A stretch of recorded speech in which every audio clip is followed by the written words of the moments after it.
Testing microphone 1, 2.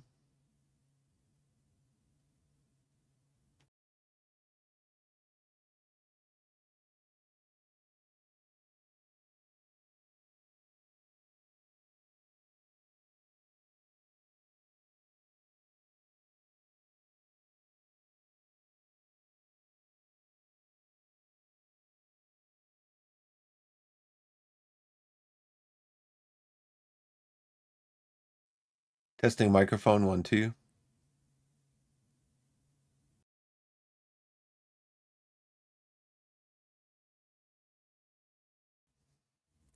Good morning, everybody. How's it going? Happy Monday. Biff back with you again today for a little while. Not sure how long. Actually, let me get this set up. I'm going to pull this off of here. This comes over here. Chat comes out here. Comes up here. Switch this over to there. I'm going to monitor the stream health.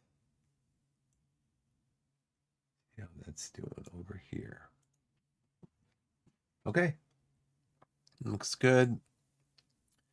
I'm just looking at the Vassal module for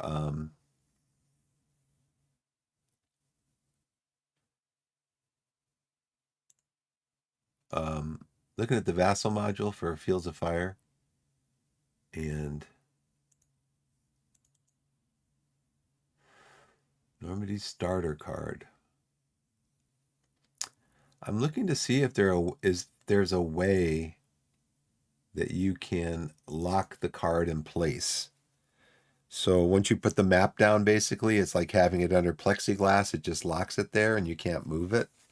I mean, you can unlock it and move it, but you can't move it accidentally if you lock it.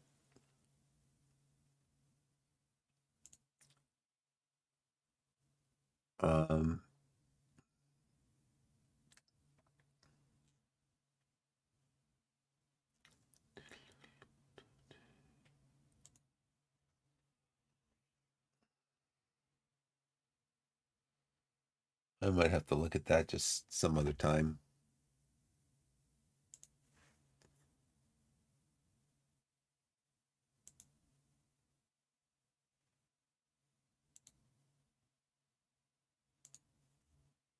What I did do though is I put stacking on. So I do have a bunch of files in here. Keep up the fire again. Keep up the fire for Twitch version 2. I don't know. So what I'm going to have to do is I'm going to have to change out the terrain cards.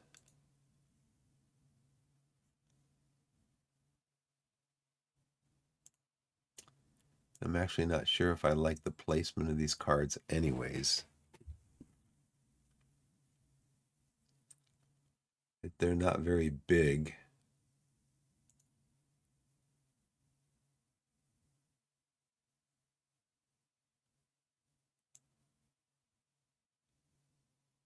Drag all of this maybe. I have to zoom it in a little bit.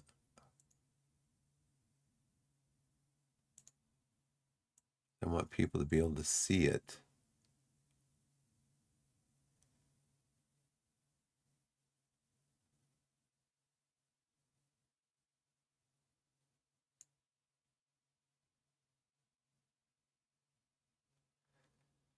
Let's see. I don't like it when I'm trying to do something and my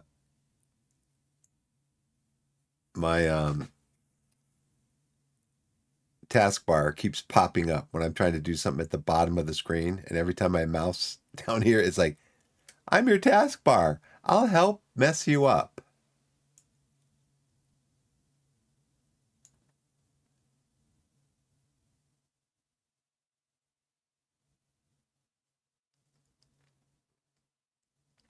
Let's see.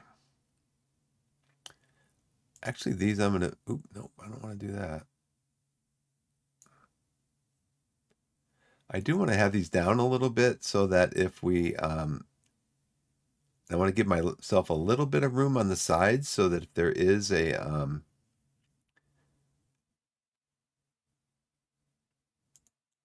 there's like an area that's discovered,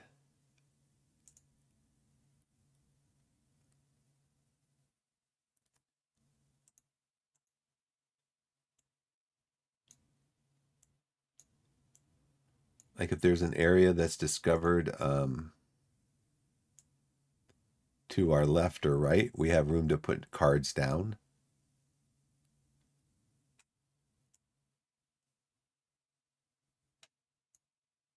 Well, it's nice to know that I can just select everything and drag it. So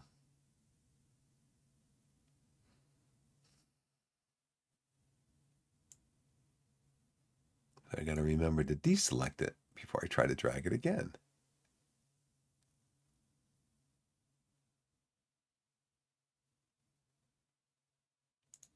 Okay. This looks okay. The cards are laid out a little bit goofy, but I think I'm going to redo the cards anyway.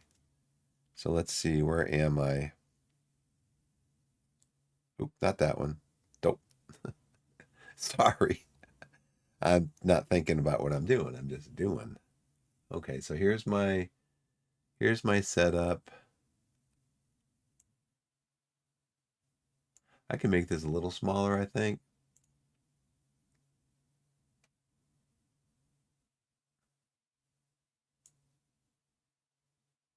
See, I was looking to see if you can lock the cards. Like right click on the card and lock it in place. There's probably a way to do that, but I don't know if there is or not. And then you can just right click on it and unlock it, kind of like in Tabletop Simulator. But at least here you can just return it to the terrain deck. We're going to do that with all of these cards because we're going to draw a new. So this is going to be, I'm going to try it. Expect suboptimal gameplay, please.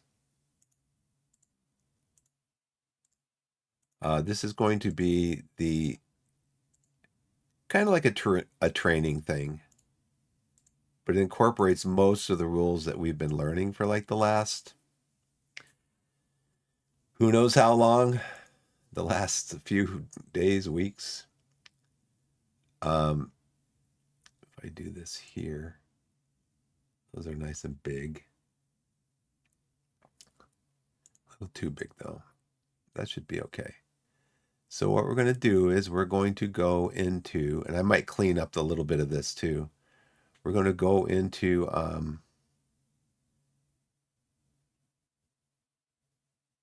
bring this up here, bring this down a little bit, just a hair. Grab this one, bring this down a little bit closer to this one. It's interesting because when you see people playing, they have them like snug right up against each other. But then you know what that's going to do? That's going to change. I don't want to do that because that's going to change the placement of all these. I'm going to have to move all those around. I like the room because you wind up with a lot of counters on those cards. Okay, so what we're going to do is we're going to go keep up the fire mission up here. We've already pulled out all of our stuff. It's down here that we're supposed to have for it. We'll verify that here in a second. But what we need is we need the terrain cards.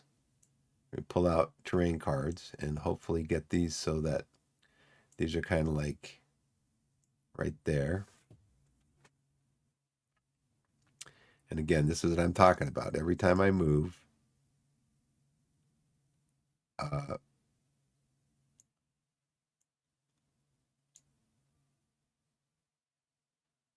every time I move, this wants to move.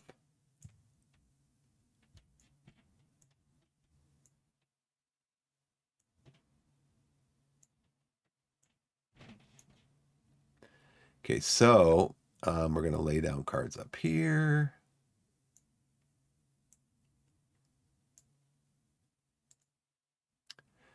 And then my understanding is that when you put cards back in, the deck basically just reshuffles itself. Kind of set that way.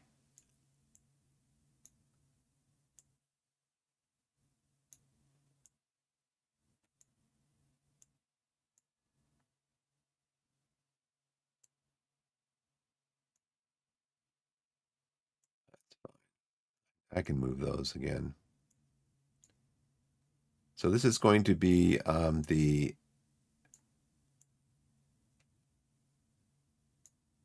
think I had the attack. I'm going to reset that too. I'm probably going to, once we have a different map here, we're going to have to reset some of these counters.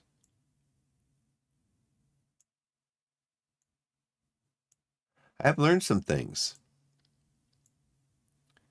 And some things that I think people have been making mistakes on.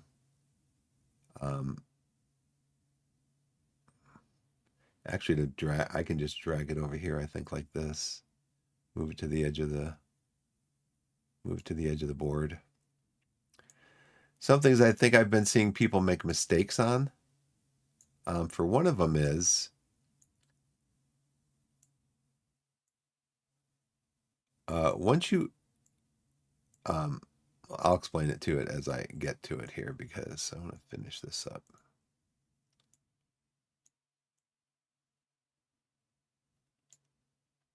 Okay, you can see here where this was, looks like we lost a counter. Oh, we had objective 2 over here.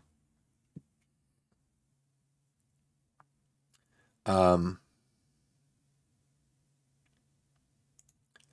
we can make this bigger for now.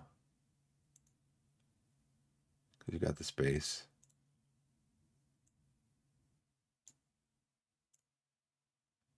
Doesn't have to be that big. I know there's a couple modules out there, Vassal modules for this. One I haven't been able to find. It's written by Joel Tappan. And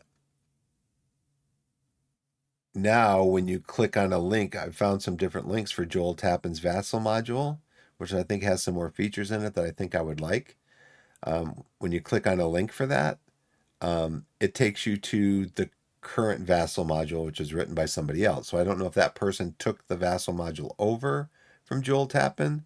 But like, for example, they've got a hotkey to draw action cards. So there's a button up here, and I'm sure it's attached to a hotkey because I've seen one streamer playing it on YouTube, and the card just flips over. In fact, he doesn't even have the action deck window open here. He only has this window. So somehow this is able to be, see this window, when you resize it, it always shows the action deck. The one that I'm watching, this guy, it only shows the draw pile, the discard pile here, the card that he's drawn. So I'd kind of like to have that because that way you don't have to just click and drag it over and drop it. You just hit a hotkey and boom, happens.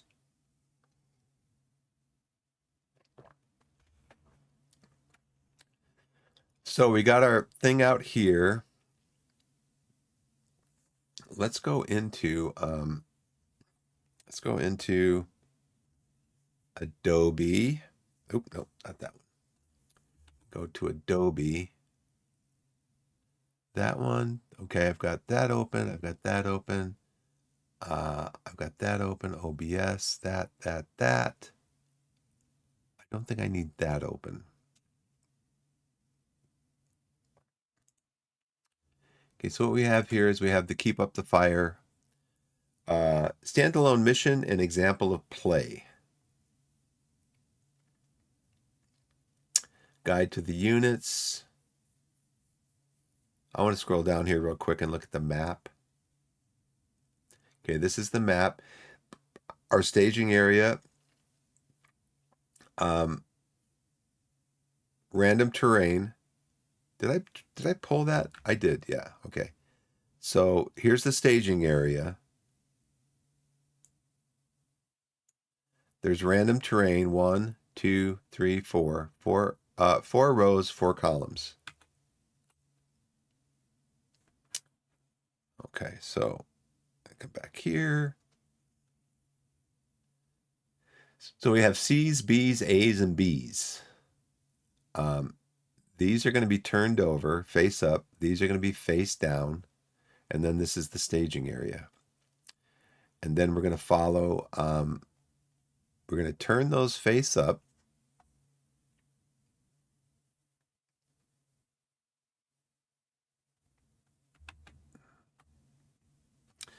So I just have to flip back and forth. I don't want to like hotkey throughout my whole thing of programs. I got OBS open. I got Twitch open. I've got Notepad open.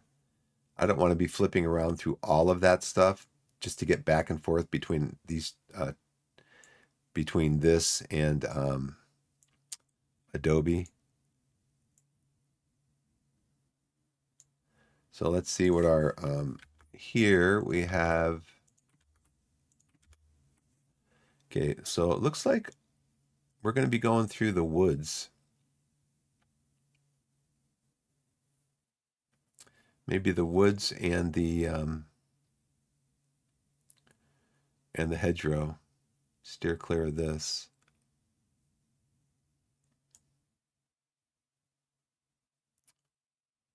Maybe have this be our second objective here. This be our first objective here. This one our second one. I like to have these.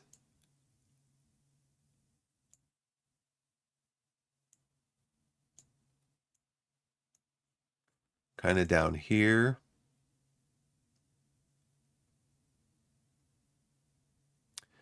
So they're kind of like right next to me.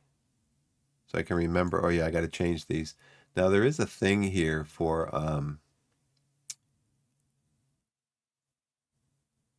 down here.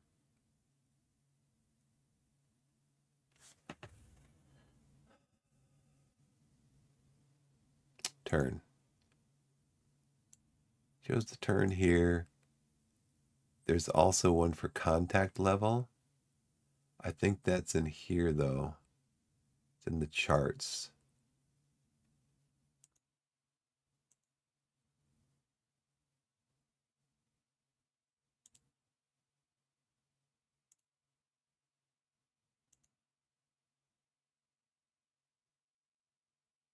But I can remember what the contact level is. That's fine. I don't think I need this one either, actually.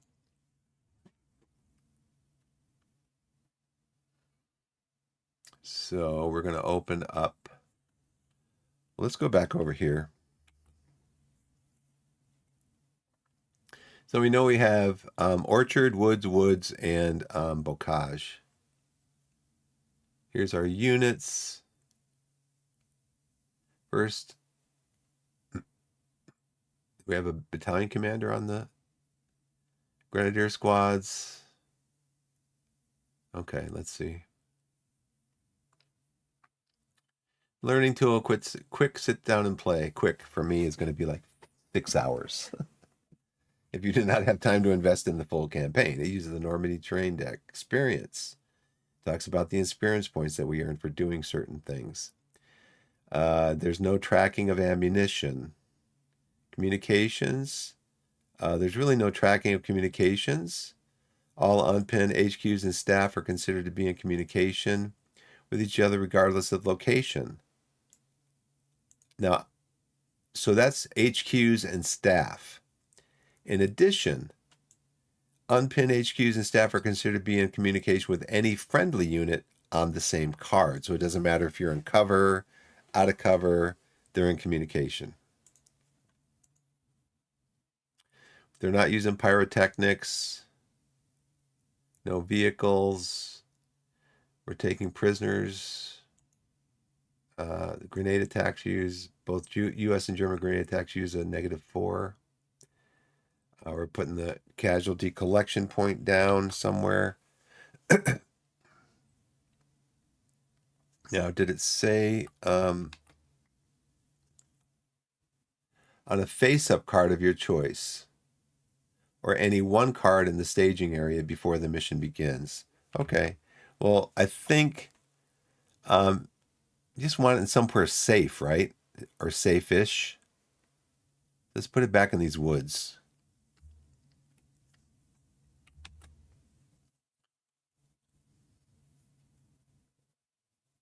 And then after a successful attempt to seek cover in a village, farm, church, or cemetery, you do that. Um, you do this. Oh, we also have to check for line of sight beyond these cards here.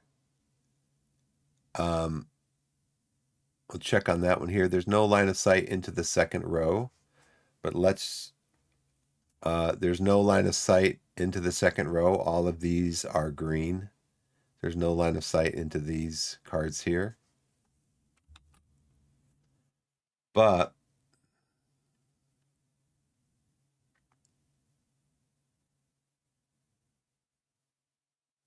okay.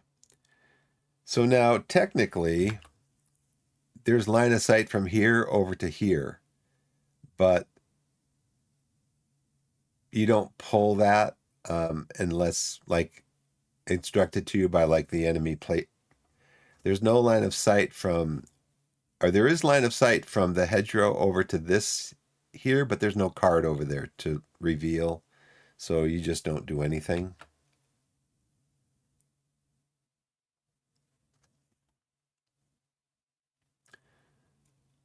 Line of departures between staging area row 1, limit of advance, left boundary, right boundary. After building mech, place primary, secondary, direct cards of your choice in row 4. Place an attack position on row 3. Deliberate defense. Germans are losing deliberate defense. Use the 4 German grenadier units labeled group 1 GP and 4 GP. Okay. So that's when so if there's a call for squads, German squads, that's what we would use. Here's our table of organization. Weapon teams. Let's see how we have these set up.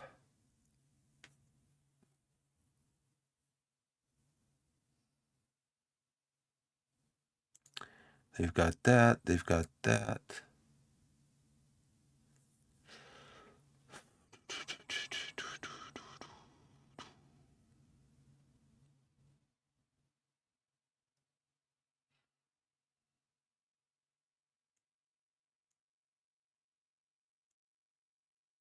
Who puts first sergeant over here?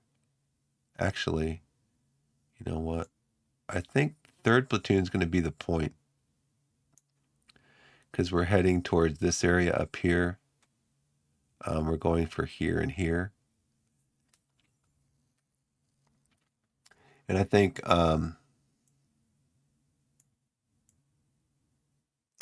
maybe second is going to be in reserve.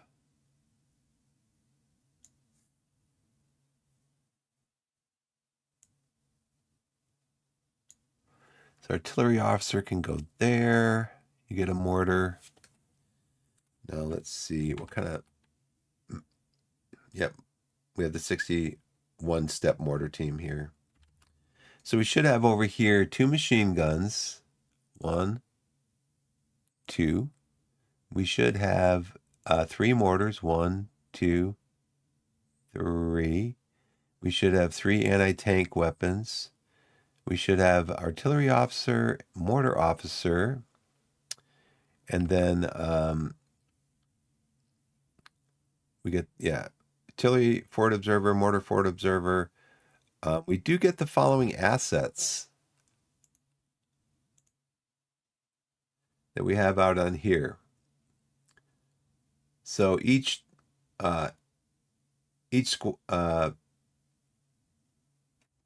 platoon gets a rifle grenade. They each get a white phosphorus and a smoke. And then the first sergeant gets a white phosphorus and a smoke.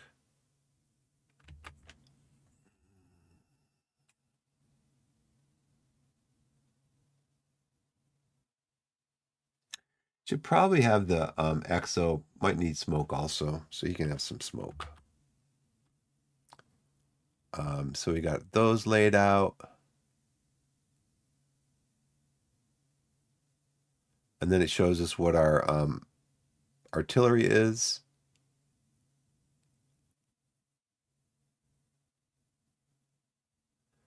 Refer to this table when the forward observers or your company headquarters takes out and it carries out an attempt to call for fire.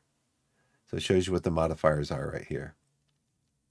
Higher headquarters events would start on turn 2 for the both Americans and Germans. Here's the packages for the Germans. And then it talks about experience points. Now, experience is tracked. Experience is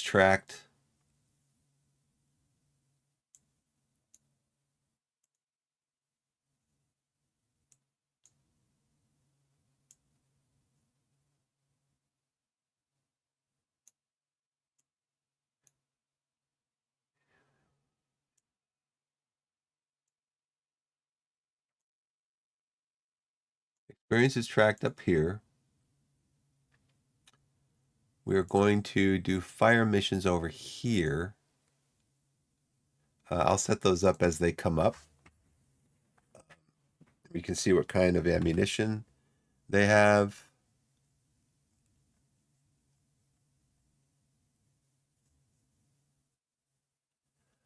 Okay, so they've got HE and white phosphorus.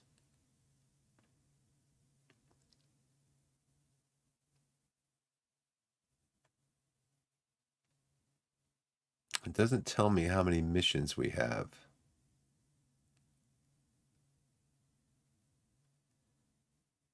It tells us how many cards we draw.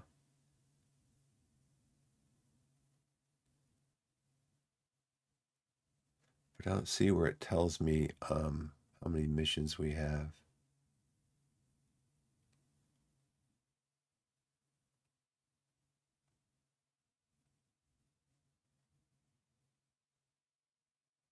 Ammunition.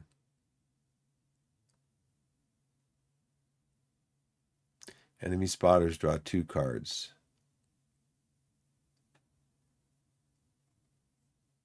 So when we get to that, I guess we get to it. The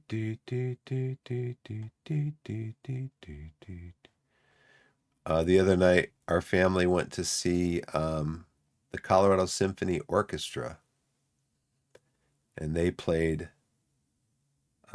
The main thing that they played was "The Planets" by Holst, an English composer who lived from the late 1800s into like early 1900s. I think he died in like 1934, like before the start of World War II.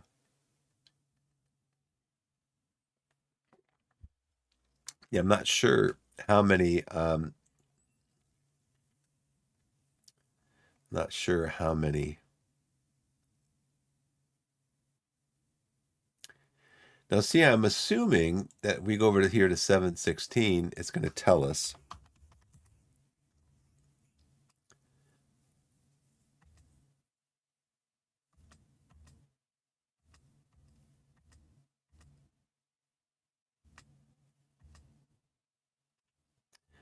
Indirect fire missions. Organizations provide fire support, available types of missions, volume of fire,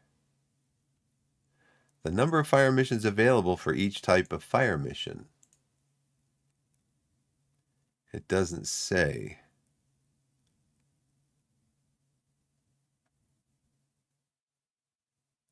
So I'm not sure. Maybe at some point it's going to say, you have no more fire missions available for your. Hopefully it doesn't happen on turn 2. And it's supposed to be friendly higher HQ events, but you can see some of these are not very friendly. All right, so that's the setup. It shows the breakdown here of steps. Setting up the map. Done that. Tells you like here, if you can see from here through to here, then you can, because of the white border here, then you would turn over this card here, but we can't. So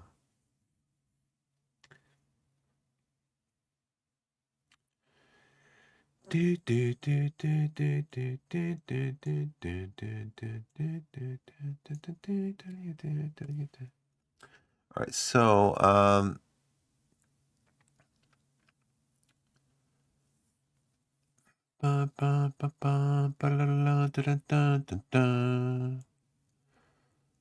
I want him to be here. I want the company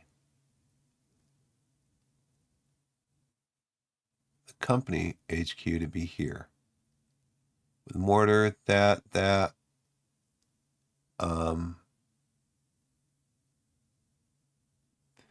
they're going to be pushing forward here. They're going to be pushing forward here.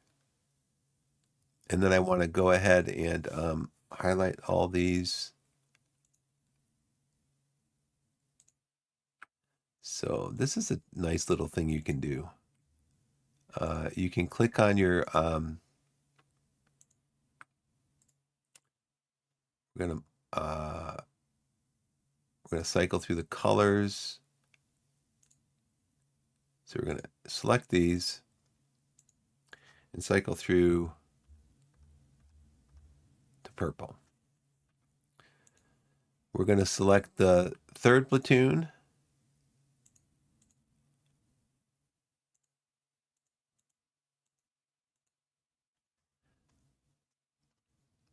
I'm not sure if I want artillery observer to be attached to the third platoon or unattached. I want them to be green. They're going to be the point.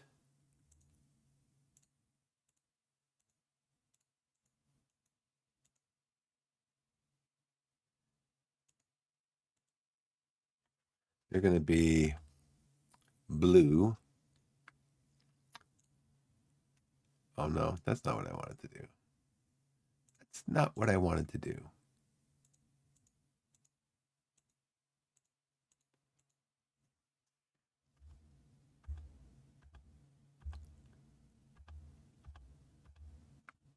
I want you to be green. Now I have to click off of you, or the next thing I do is going to set you off to a different color again.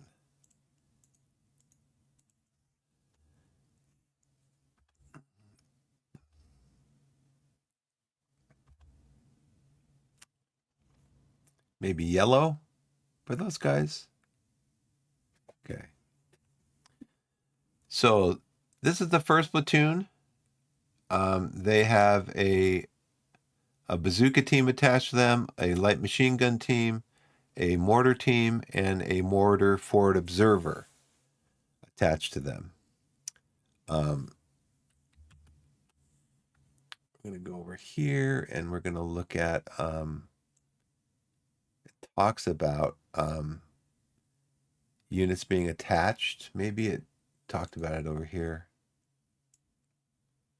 Probably did.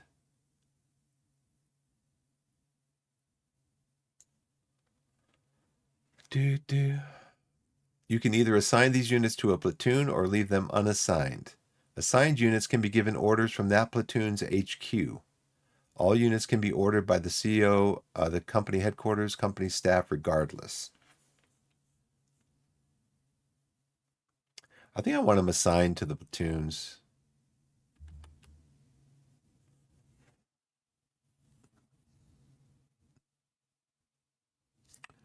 I want them assigned to the platoons. Okay, now, so something important that I read.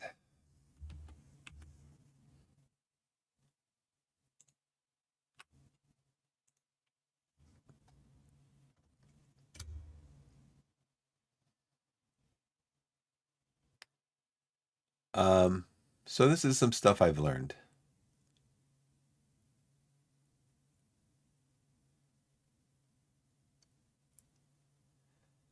I've learned that 5.2.3 explains cover and concealment and what the burst icon means.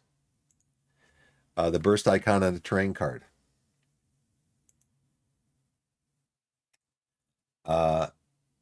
If a card is under an incoming VOF, which is a -3, the direction will come from the card where the mortar or the artillery forward observer is. So the way that happens is like this. If we have the mortar forward observer in this hex right here, and they're calling fire into this area, and there's a white border here, or even say there's a white border here, there's a white border here, our forward observer's down here. He sees through to this card right here. And this card has a, for example, on here, they have a +2 concealment and cover modifier, and they have a +1. Well, you would consider the +1 would be for artillery or bazooka attacks. The +2 would be from ground attacks, basically. Well, the +2 is from stuff coming over. Let me use this as a different example here.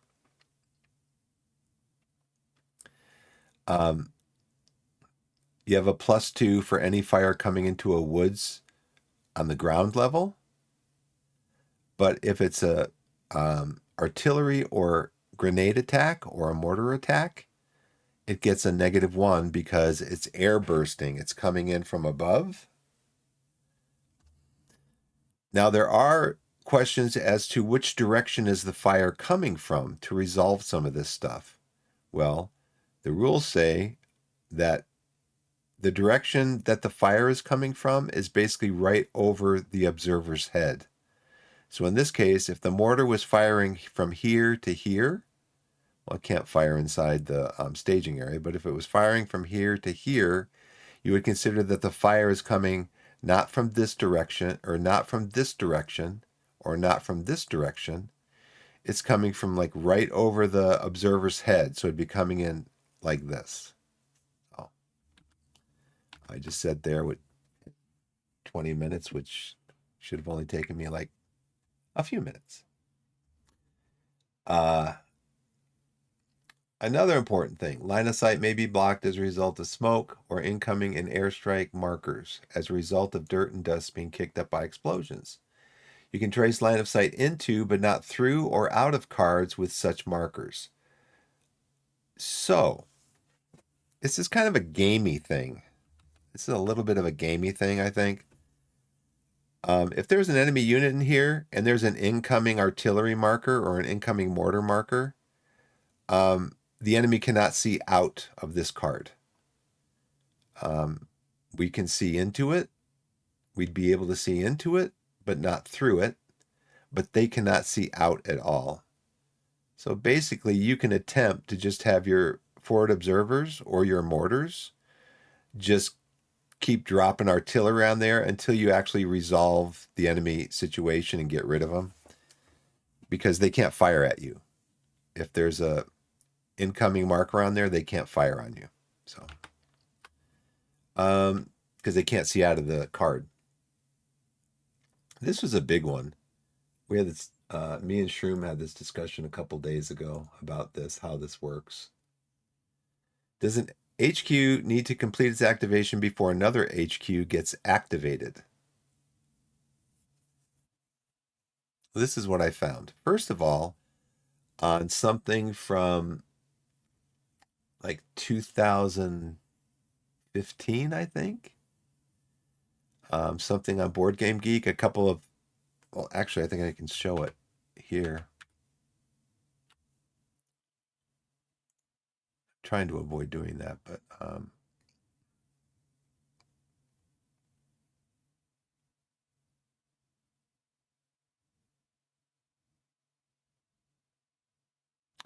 this is from, I forget when this is from, but it's from a while ago. I scroll down here. I don't remember where it is. I should put a note in with that note.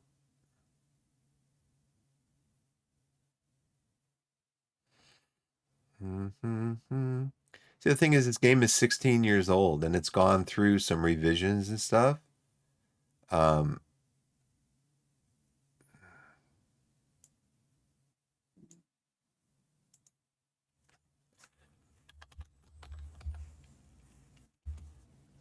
There's only 47 references to platoon.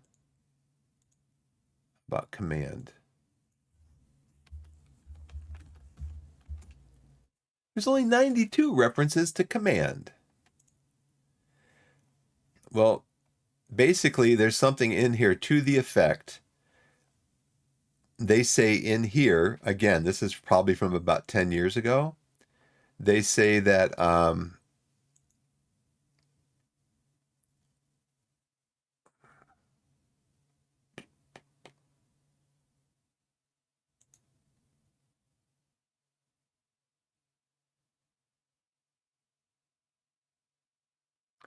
see if I can find it. Should have marked it down.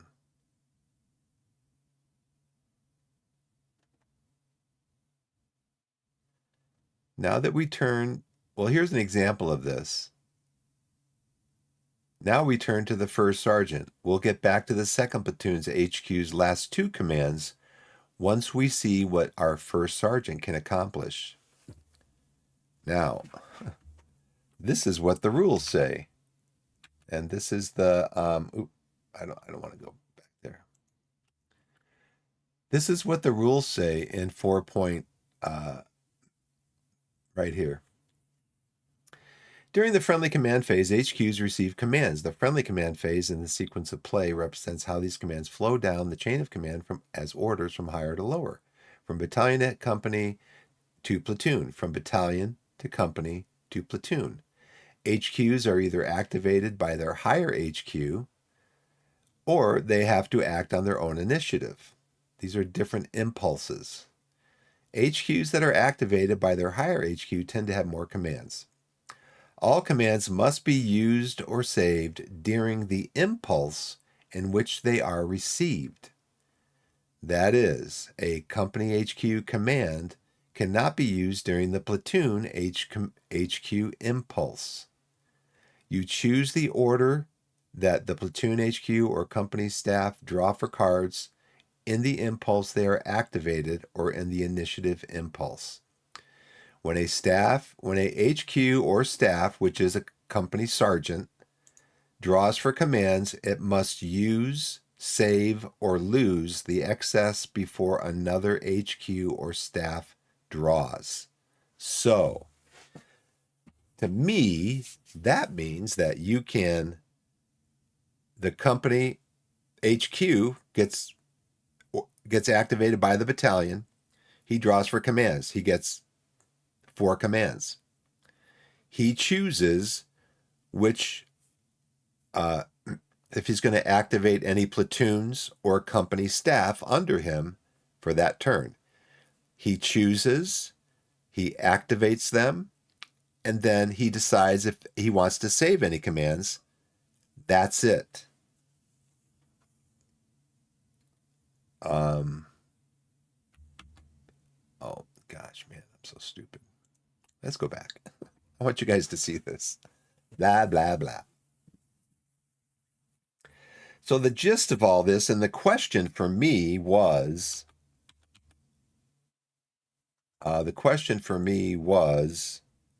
this. Does an HQ or any entity, let's call it, or carrot, whatever, do they need to complete their activation before another one gets activated?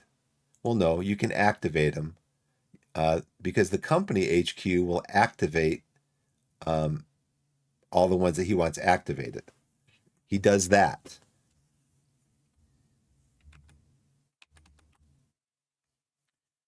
He does that in the sequence of play right here. Down here, we have the activation segment, the battalion HQ impulse. So we've already been told in this scenario that the battalion is off map. So every turn, the battalion HQ is going to automatically activate the company HQ. The company HQ, he draws an action card and it gets the modified number of activated commands. Save those commands or expend them, and any save commands on orders to itself or other units up to the maximum per turn according to blah, blah, blah. That is the company HQ impulse. So the company HQ impulse, they activate, they either save some of their commands or they use them up or they lose them. Then you come down to the platoon HQ and company staff impulse. You're done with the HQ impulse.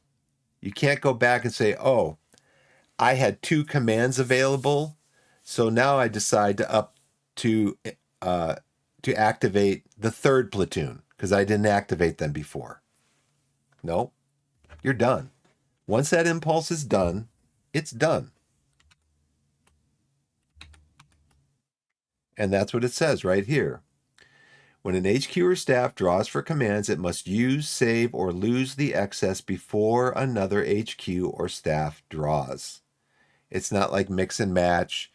You have your second platoon perform, they issue some orders to their squads, and then third platoon, who's also activated, they issue some, but you want to wait and see what happens with third platoon before I issue any more orders. No, they draw for orders, they use them, they save them, or they lose the excess. Like, for example, second platoon, they do that, their activation is done, and then third platoon, if they've been activated, they go through that process, then their activation is done. You don't go, well, second platoon is going to do this, and then third platoon is going to do this, and then second platoon is going to do this, etc. No. Now, see, the reason I was talking about that, I'm going to take these off. I don't need these on. I've got this cord here, I got this cord here, and it's just hanging on my arm, just hanging over my arm. I'm like, get off of me.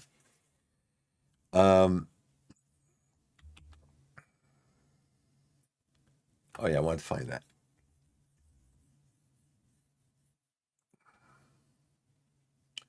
Yeah, see, in here, these guys, now again, this was like 10 years ago.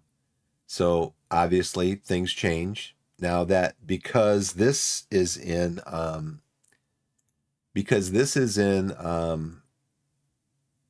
italics, maybe that means that is something that's been changed. It'd be nice if, and this is the 3rd edition series rules, it would be nice if, now I don't know if that's the case here, but it'd be nice if they would highlight, like in red or something, this is a change from a previous rule, something along those lines.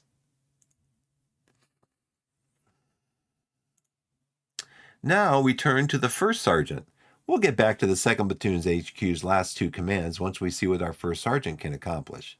Nope, that was probably how they did it back then, but now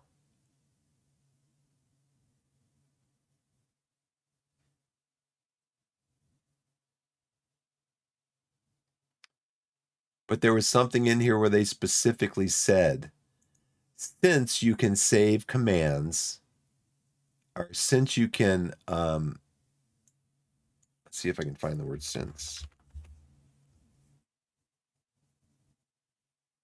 Dun, dun, dun, dun, dun. How, there's only one instance of since?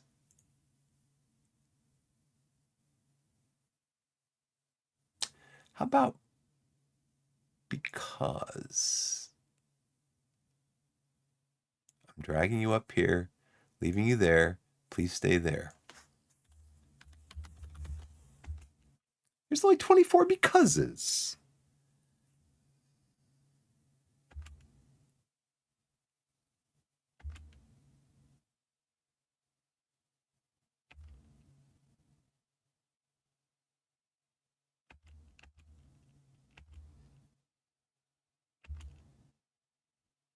Yeah, here we go. Because you do not have to expend all of one HQ commands before using commands from another HQ, we will draw for each of the 3 activated leaders' commands before we spend any. That's got to have been a change in the rules, or I am totally misreading this rule because this totally contradicts that. When an HQ or staff draws for commands, it must use, save, or lose the excess before another HQ or staff draws.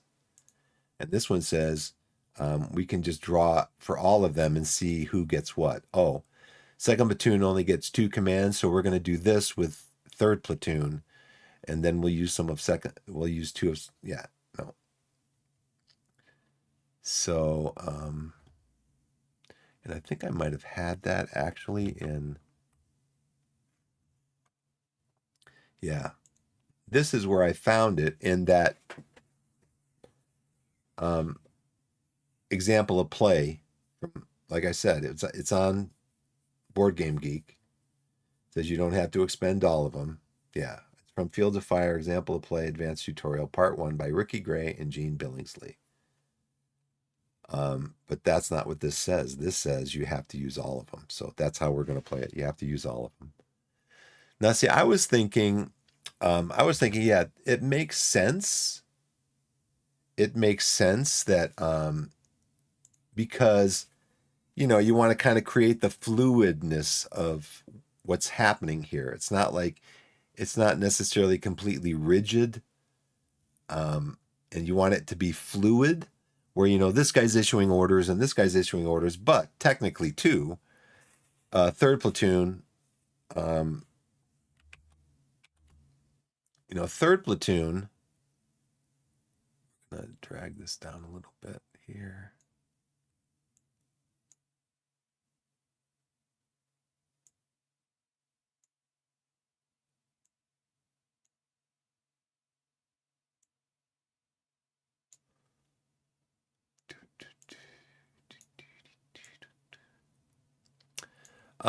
Third platoon over here, they don't know what first platoon's doing.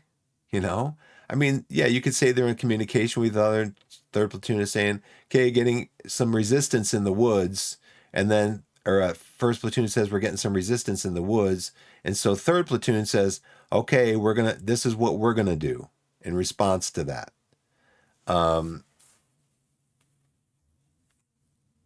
I mean, I could see that might kind of like represent kind of like what could be going on, the radio chatter and stuff.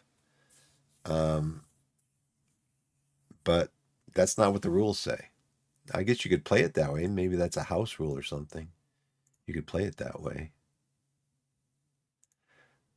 All right. So then you do that. Then you come down here, and then that is completely over. And you don't go back and go, oh, I want to use one more order to do this. I mean, you can give yourself a mulligan. I mean, it's your game. And again, just like a computer game, it's your game. You can play it however you want to play it. Don't listen to me. I'm just telling you what I found in the rules because this game's got a 96-page rule book, and it seems like everything you do generates a new question. Everything. Um,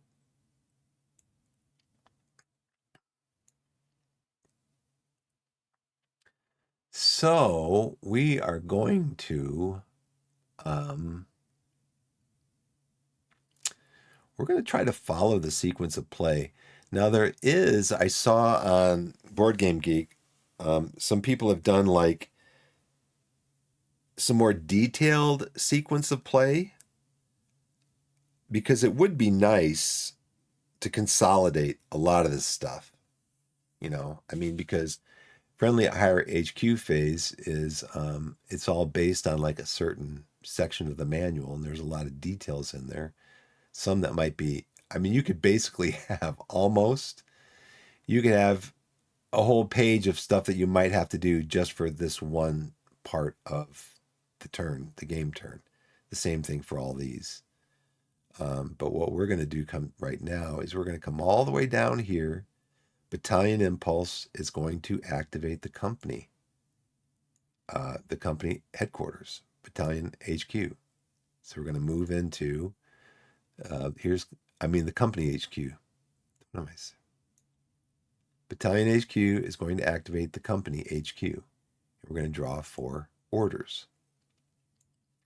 Now they're considered to be in communication with each other, all the HQs. So company HQ is in communication with the company XO, the first sergeant, the first, second, and third platoons. So let's see what we get. We get 4 orders. We are under no contact, so we actually get 5 orders. So we want to I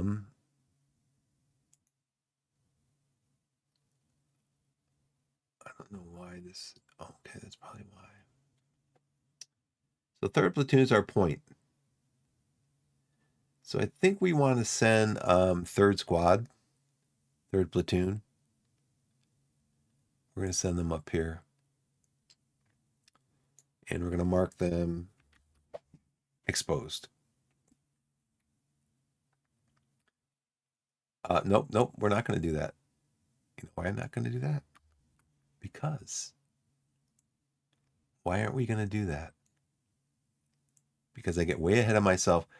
We're still in the company HQ impulse. I'm just talking about that, how you can't be jumping around like that. So the company HQ is going to activate the third platoon. And now this is something where the company HQ is going to activate everybody that it wants to activate. So that's 1 order. That's 2 orders. Do we want to activate the second platoon here in the middle? We can be doing anything with them. Do we want to reveal all 3 cards at once? I don't think we do. And I'll tell you why. Well, I guess it wouldn't matter.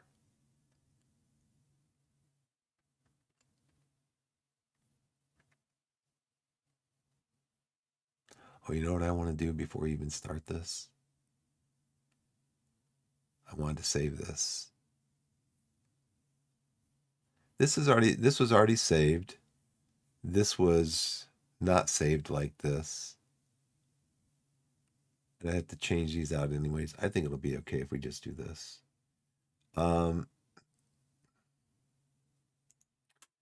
Let's activate second as well. There's another command. I think we'll just have these guys. They will get activated in the initiative phase. So we're going to save 2 orders. And now we're going to activate third platoon. We're going to draw orders for third platoon. Third platoon has 5 orders also. You get 1 additional for no contact. So third platoon is going to, they're going to take their,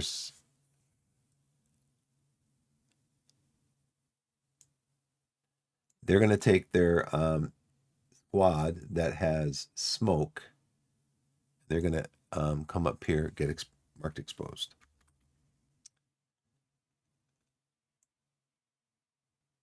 That is 1 order.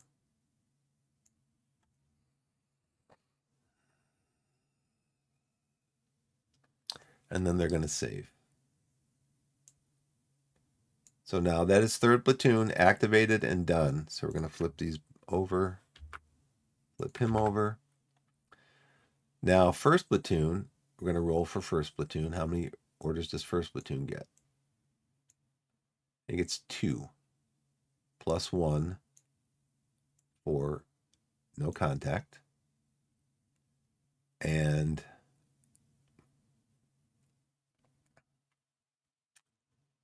he has his third squad, also has smoke. He's going to send his third squad up here. He's going to send his first squad with the white phosphorus over here. They're going to get marked exposed. And that's it. Second platoon, I'm going to pull for orders for second platoon. Second platoon gets 4. So second platoon, their third squad, who has smoke, is going to come up here, get marked exposed. And then second platoon is going to save their orders. And that's it. That's the activation. So we activated them we activated the company HQ, activated the units that he wanted to activate, and then saved his commands, additional commands. So now he has 2 left. And then first platoon drew for orders. They completed their orders, and then that's it. Their activation was completed. And then third platoon actually went first, then first platoon, then second. So I mean, so that's how you're supposed to do it. And it doesn't matter how many. It doesn't matter how many orders you get. Whatever you want to do, you have to complete one first before you go to the next one and the next one. Just what the rules say. So now we're gonna. So basically, I need to track this over here because I want to do this. We went to the platoon impulse. Now we're coming down here, company HQ initiative impulse. If not activated, draw an action card and give it a modified number of initiative commands. That's for the company HQ. He was activated. Same for all the platoons. All the platoons were activated. And then we're going to do for company staff. The company staff, they each get 1 command. So they're going to save their commands. So the staff is the company XO, the executive officer, and the first sergeant. And they are here. So now we come down to the general initiative. So you draw an action card and expend on any units the number of commands equal to the unmodified initiative command. And you can see over here for the company staff, they each get 1 command. You don't draw it. It's not modified. They just get 1 command. So we're going to draw a card. We're going to look for this small number here. Not the number in the helmet. We're going to look for the small number. Hey, Shroom. Right. The fan, thanks for coming in, by the way. I'm sorry I didn't acknowledge you when you came in. But thanks for coming in. Yeah, I think it's a fan-made tutorial. This guy is on.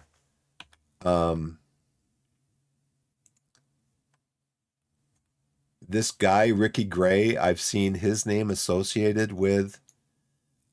He answers a lot of questions that I've seen on YouTube or on Board Game Geek.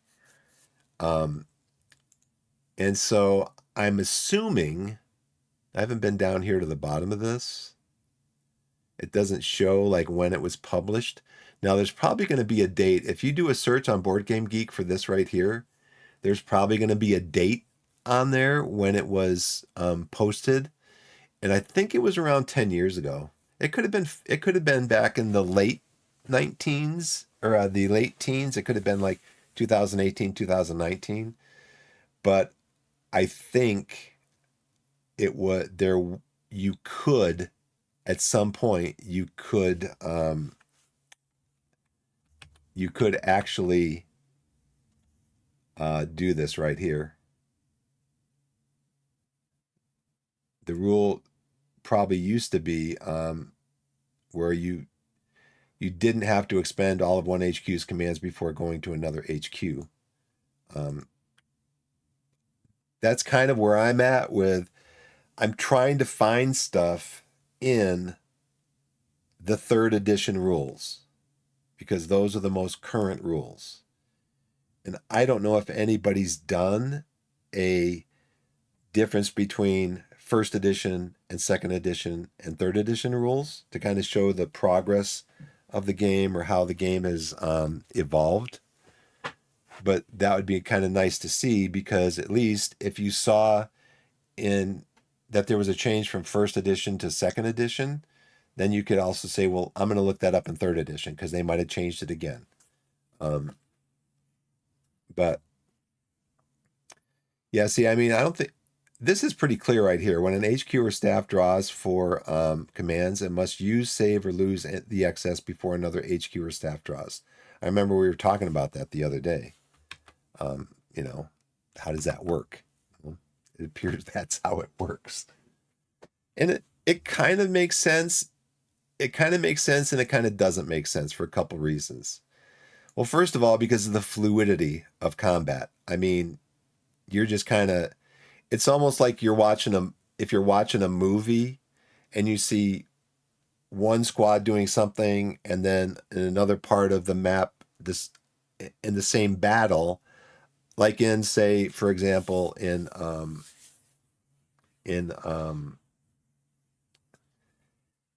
A Bridge Too Far, you see Robert Redford plays Julian, somebody in his platoon or his company has to try to cross a river to get to the other side to capture a pillbox, which is covering the bridge. And they're trying to get rid of the explosives on the bridge because that's a bridge they're going to need to get to Arnhem. Well, they show other parts of what's happening at the same time, and you're like, yeah, it's all happening simultaneously, you know? Like this is all happening simultaneously. So you could see where, yeah, the first platoon HQ is giving orders while the third platoon HQ is giving orders, and they're giving orders to their guys, and you know, it's all happening simultaneously. But on the other hand, the very idea that, you know, first platoon HQ would wait to see what third platoon HQ, what their success is like, that doesn't make any sense, because unless they're on radios, first platoon HQ doesn't know what's happening in the hedgerow, because they're in the woods, you know. So it kind of gives you, if you're able to split, like use some of this platoon's commands, then use some of this platoon's commands, and then some of them, and then go back to 1, and then jump back to 3, and then jump. That just kind of shows you have too much information about what's going on in the battle. So I can see why they have it the way that it is. They want it to be like, you know, they want it to be chaotic, because that's what battle is. Let's see. Yeah, general initiative impulse. We're going to draw a card and see what we get. We get a 2. Well, 2 of these guys can try to find cover, better cover. So I think that's going to be in the orchard. We'll try to find cover. So we're going to draw 3 cards. 1, 2, 3. Reshuffle already, huh? So now this is what I've read too. I think this is in the manual. When you get to the reshuffle card, we've drawn 2 cards. When you get to the reshuffle card, complete your draws and then reshuffle. So we're going to pull another one. We're looking for cover. We got cover. Okay.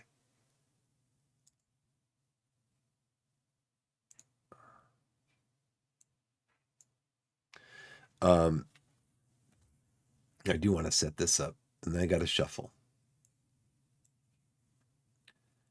I want to show you this. Come down here, stack this one here, this one here. So I've got this set up now where they stack.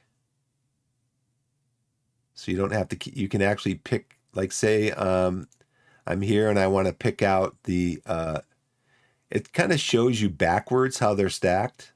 But if I want to pick out the second platoon, I can the second squad of second platoon, I can come down here, and there it is right there. Then you just stack it back again. And you can double click to stack it up, and then do that to open it, So what I'm trying to find is if you can lock cards, like just right click on the card and lock it so that you could just grab the whole group here and bring them up here without moving the card. I haven't found that yet. Okay, so they found cover. That's one order. And then I've got to reshuffle. Who else do we want to try to find cover? Maybe in the hedgerow? Because who knows? There could be something off on the side here that we don't know about. Yeah, we'll go hedgerow. We'll try to find cover there. So we're going to draw, in the hedgerow, we're going to draw 4 cards. One, going to reshuffle again. 1, 2, I got cover. 2, 3, 4. We are going to place cover 1. Okay, we're going to reshuffle in the deck. That's weird.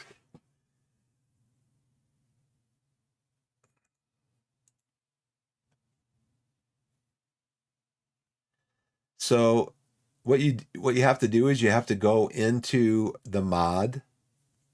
Let me see if I can. Oh, man, gosh, man, I'm just. Let me go back over here. So what you have to do is, I'll show you what I just did. Blah blah blah. You open up Vassal, you go into the mod, you right click, you go edit. I can't edit it now because I have a game going, but you click on edit, and then you go into um, you go into the counters, I think, and then there's an option to activate stacking. If you Google it, it should come right up. How can I don't even know if I might be able to find it real quick. Let's see. Down here, Twitch.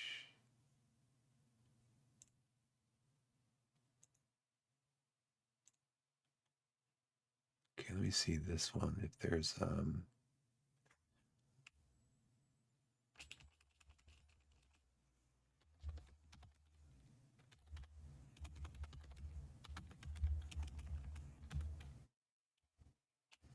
how to edit a module.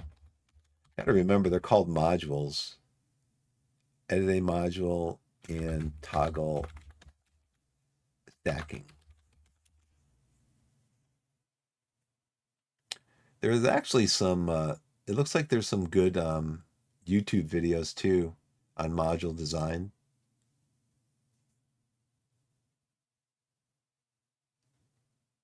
Um,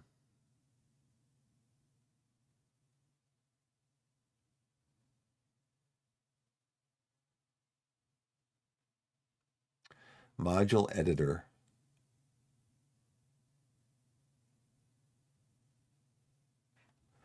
Well, I'm not finding it. How to edit a module. How to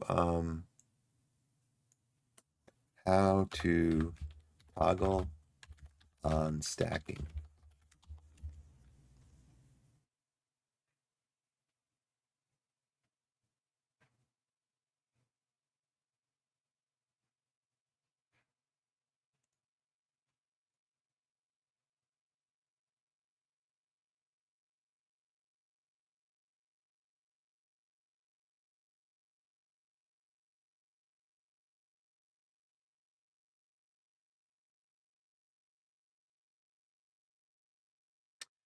Okay, the arrow keys have always changed the stacking order of pieces in a stack. Up, top down, bottom left, down right.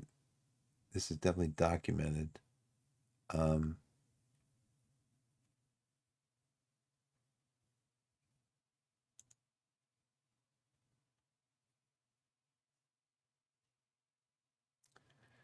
okay, so actually it looks like on the Vassal website, yeah, there's a really good Vassal reference manual. which I'm gonna bookmark that.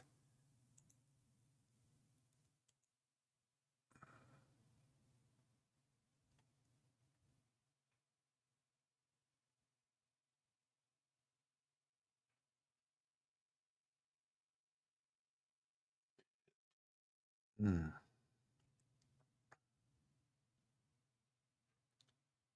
Piece from forming stacks other pieces on the board. Pieces of this tray can be placed at any pixel location on the map. Every piece can be selected normally. Shift key down. Okay, that's not it. Game piece.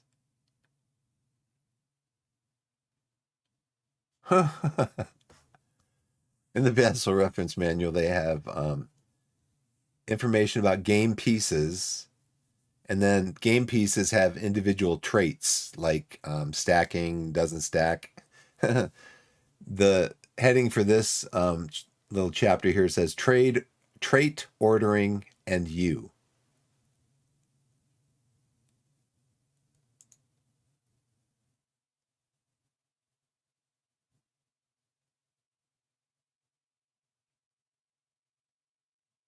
Yeah, I'd have to look through here.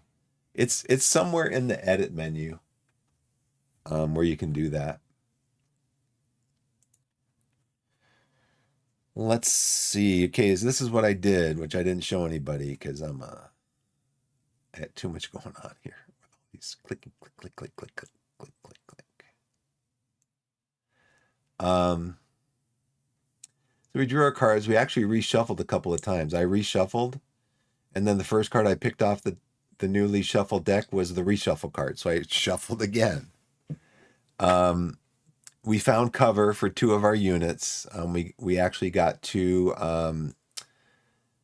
general impulse, general initiative impulses, and so we got those, and so we got two orders. So we ordered this one to find cover, and this one they both found it.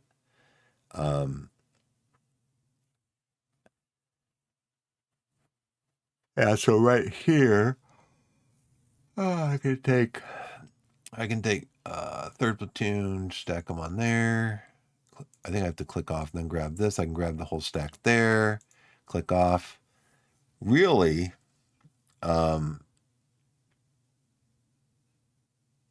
these guys are all like together.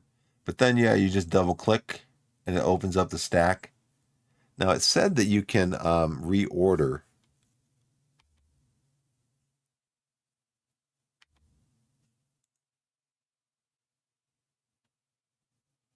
It says you can reorder. Yeah, there we go. It's kind of how I want it. It doesn't matter. We'll figure it. We'll figure it out.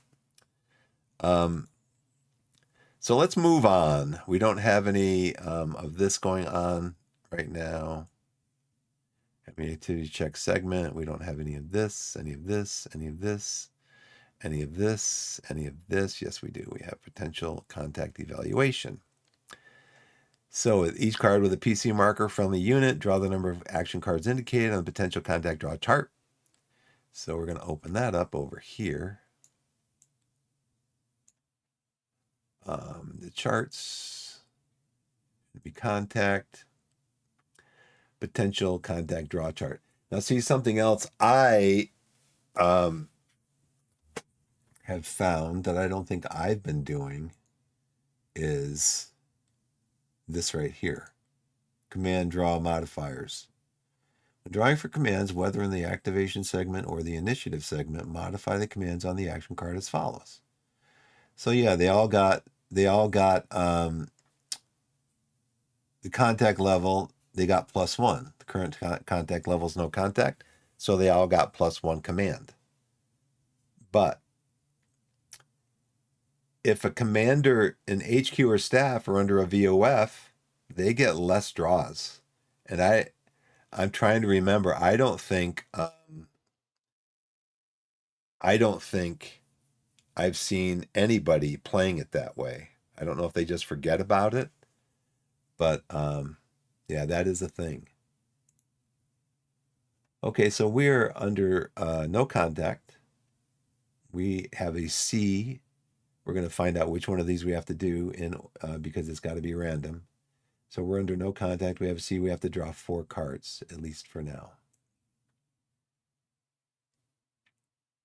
Put this over here for now. We're going to draw a card. This is going to be number 1, number 2, number 3, number 4. We're looking for a random number under number 4, and it's going to be this one right here, number 4. So we are going to draw. See, I wish I could lock these. I wish I could lock the cards. And then that would be a proper map, right? You'd lock the card. You'd be able to unlock it if you wanted to, but you lock it. And it'd be a proper card where you don't have to worry about dragging it accidentally or whatever.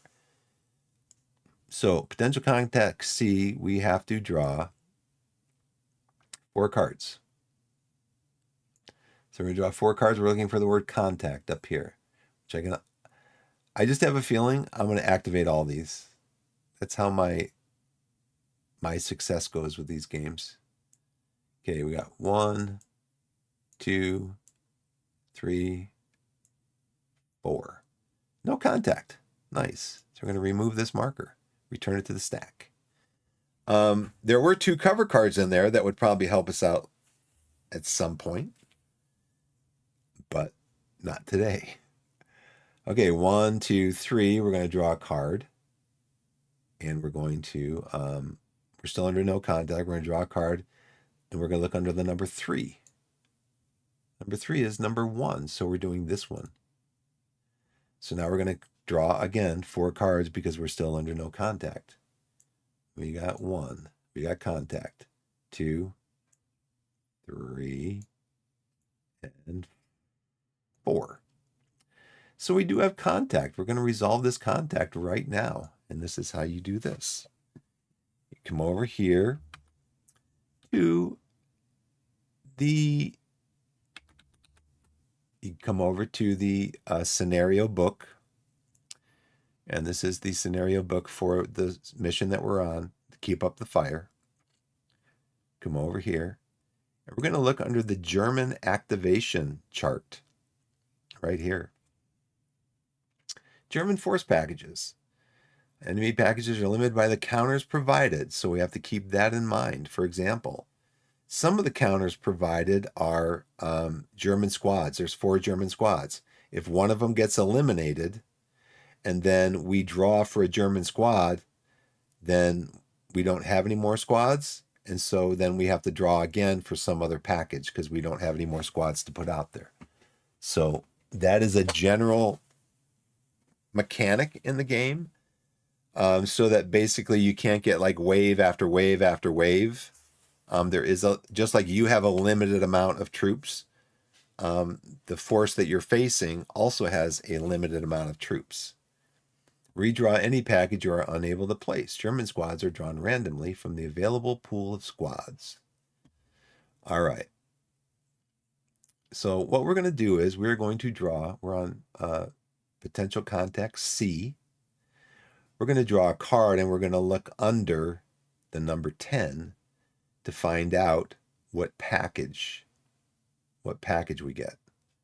So let's do that now. Oh, here we go again. So let me explain that again. German force packages. Enemy packages are limited to the counters provided. And I think the only mention of counters that they mention up here for the Germans,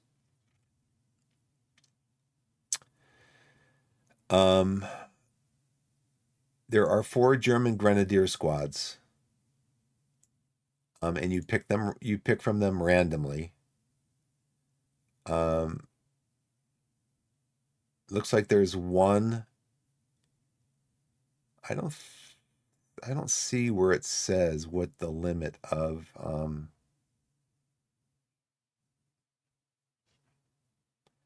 it doesn't say there's a limit to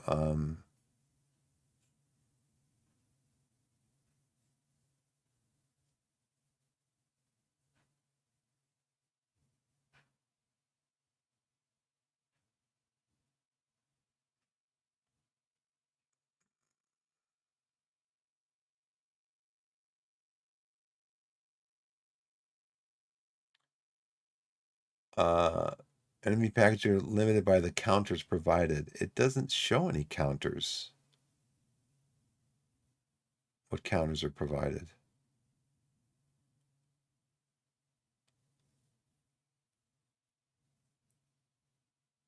It shows the breakdown of the units here.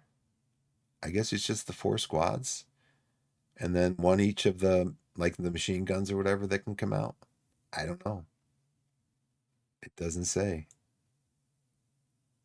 Enemy packages are limited by the counters provided. The only counters that they show that are being provided are up here.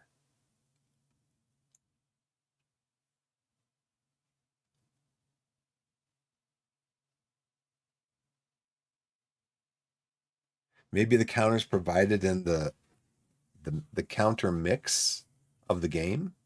Oh, let's see. Probably in the counter mix for the campaign, which is right here. Keep up the fire. But it doesn't show. This is only showed American squads and stuff because it looks like from here there's the 4 German grenadiers, but then there's also machine guns. I guess there's you could have 5 light machine guns for you could keep drawing heavy machine guns and have 4 heavy machine guns out there. Um, let me go out and and do a search for what is the German counter mix in where am I going here? OBS.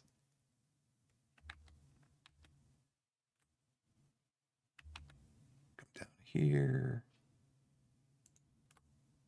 Come down here.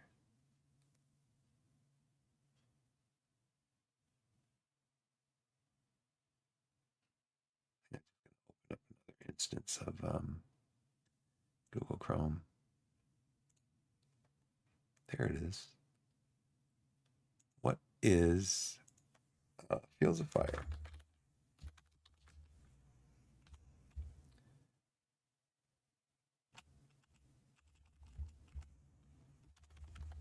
Keep up the fire mission.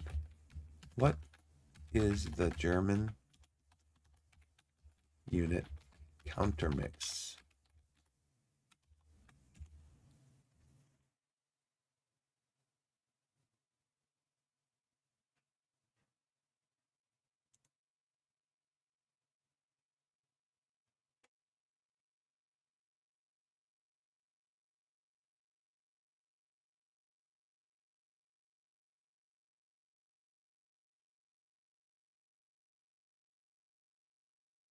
Back page of this mission book has a diagram showing the breakdown of US and German units. Iki. Iki, if we can find it. This is where we're going here. All the way to the bottom.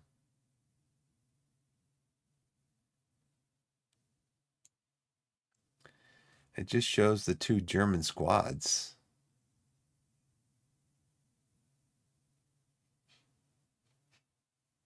It doesn't show like how many machine guns. I mean, because look at all the stuff in the package here. Look at all the stuff in the package. Mines. I guess there's just one. Sniper. You can draw a sniper once. That's how I'm going to assume that it is. You can get one possible mortar, incoming mortar, but there is a spotter. So they said the spotter gets to draw 2 cards. Machine gun nest. It doesn't tell you how many machine guns. There's one possible machine gun nest, one possible heavy machine gun nest. And then you've got 4 squads. And there's a heavy machine gun in a pillbox. And then there's also a main defensive line, packages 5 and 6.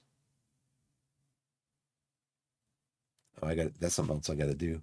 Um, so yeah, because it doesn't usually it will show you. It'll show you like there's 2 German machine guns, there's 4 German squads, there's 1 artillery round, there's they don't show that in here. Let me come back out over here.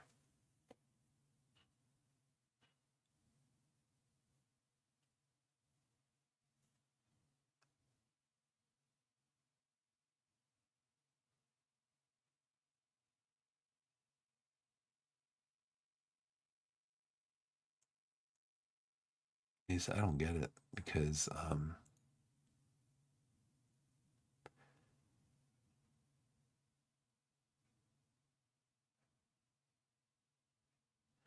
so in this thing over here,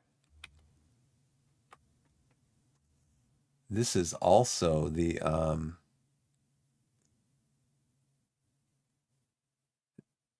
this isn't the same thing though. I guess I'll just play it that way since I don't know what their intentions are. So which one did we resolve? We resolved this one. There was contact. We got to draw on 10, right? That's what I'm saying. It's like we got a 5. So we're going to come back over here to 5. Machine gun bunker. Heavy machine gun team in bunker. Well, that's just great. Thank you, game. Oh, no. I'm doing that. I just did that totally wrong. Okay, 5. What you do is you draw that random number. Like I just drew a 5 out of 10. And over here, it says 5 out of 10 is package number 3. Package number 3, incoming. There's incoming mortar fire. Incoming mortar, -3 VOF, which is the volume of fire. So we're going to put in a spotter in basic 1 cover. You place this, yes. Spotter, is the spotter spotted? No. Place incoming volume of fire on same card as the triggering unit. Place spotter at max line of sight as per the contact location table. So that's the first thing we have to do is this. We have to turn these cards over because you have line of sight to every adjacent card. So these cards are adjacent to these cards that we all moved into. So basically, when I moved in here, I should have turned this card over. That probably been the wise thing to do because hopefully now I'm not going to get a spotter in here that's going to be really hard to find. That's woods. That's an orchard. That's a hill. That's a church. Be nice if we could take that church. So we have a right click on the card. We've got a volume of fire marker. -3 high explosives. That's pending. No, it's incoming. So this is what I was saying. We're flipping this over to incoming. So right now, this unit cannot see out of this card. So technically, now here we have another question. I love questions. Technically, we're supposed to put this at the maximum line of sight, but the VOF limits the line of sight to this unit as the card that it's on. It cannot see out of that card. So does this mean that this unit is that the spotter is in the same card as this squad? I'm not going to spend a half an hour looking for the answer because there probably isn't one. You would just use common sense and say no. But we're going to do line of sight. Probably it could be line of sight for the spotter. So the maximum line of sight for the spotter is going to be the contact location. The contact location we're going to draw in column 1. We're going to draw a 5. We're going to find out where the contact is. We're in column 1 right here. So we're going to look for a random number on the 5, and it's number 3. So number 3 is going to take us to directly in front of us. That's where this spotter is. Nasty, mean spotter. The spotter is not spotted. So the spotter is on this card right here. So we're going to grab a German spotter. He is a mortar spotter. I believe that's what it said. Incoming mortar fire. He is unspotted.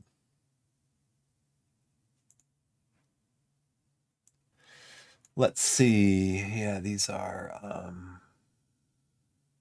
okay.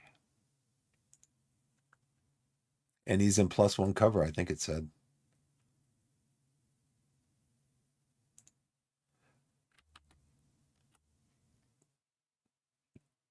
Yep. Incoming mortar, -3 VOF, spotter, and basic 1 cover. Place VOF, yes, we did. Spotted, no. He's directly in front of us. So we need to deal with that. Now, there's no PDF because again, you're just assuming here's the spotter. The artillery fire is coming in directly from behind him, right up this column here. And it's crossing this green border right there. So we're going to get rid of that potential contact. So now we're going to pick from these next 3 cards, 1, 2, 3. At random, we're going to get under the number 3, we're going to get the number 3. Oh, we already did that one, so it's 1, 2. So it's under the number 2, we're going to get 2. So 2 is right here. We are going to draw 4 cards to see if we get, no, because we are under a VOF now. So we need to increase this to contact. So now we look at here under the potential contact draw chart.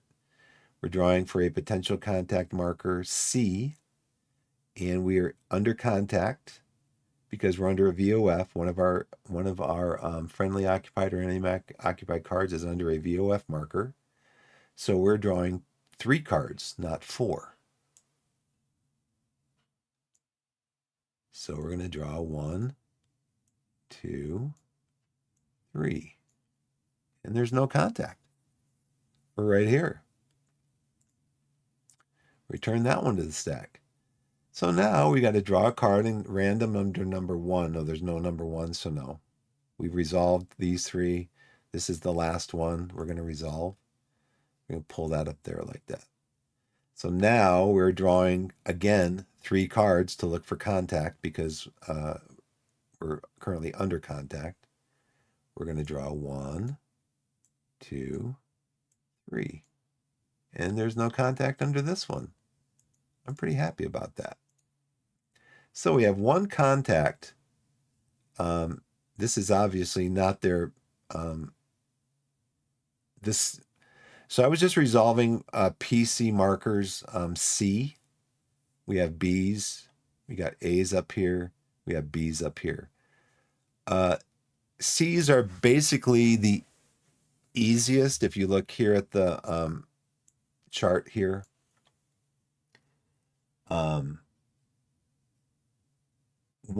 if there's no contact, when we get to the B,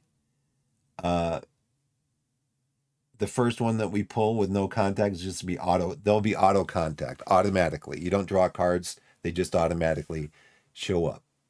So that's something to look forward to.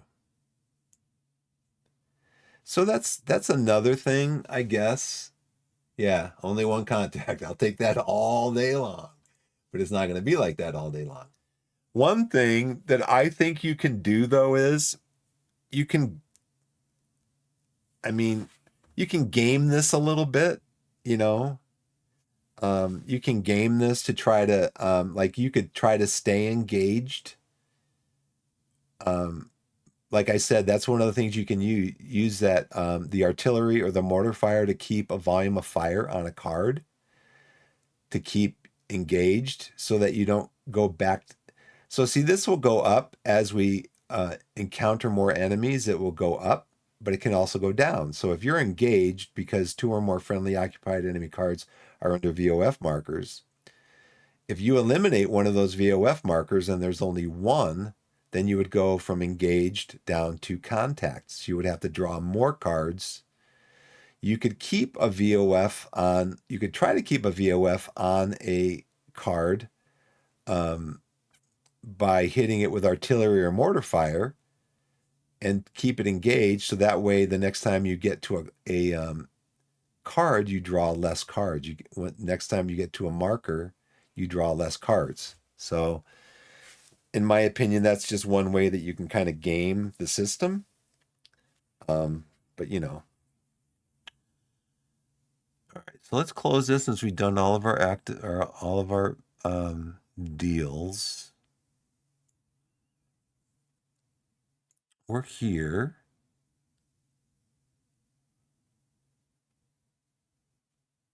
So that's the first thing you do. The first thing you do when you get a contact is, okay, you want to put the contact down, you want to put the VOF marker, PDF marker down, but then you want to look at the contact level because the contact level determines how many cards you draw, if you draw cards or how many cards you draw in the potential contact draw phase. So you throughout all of these,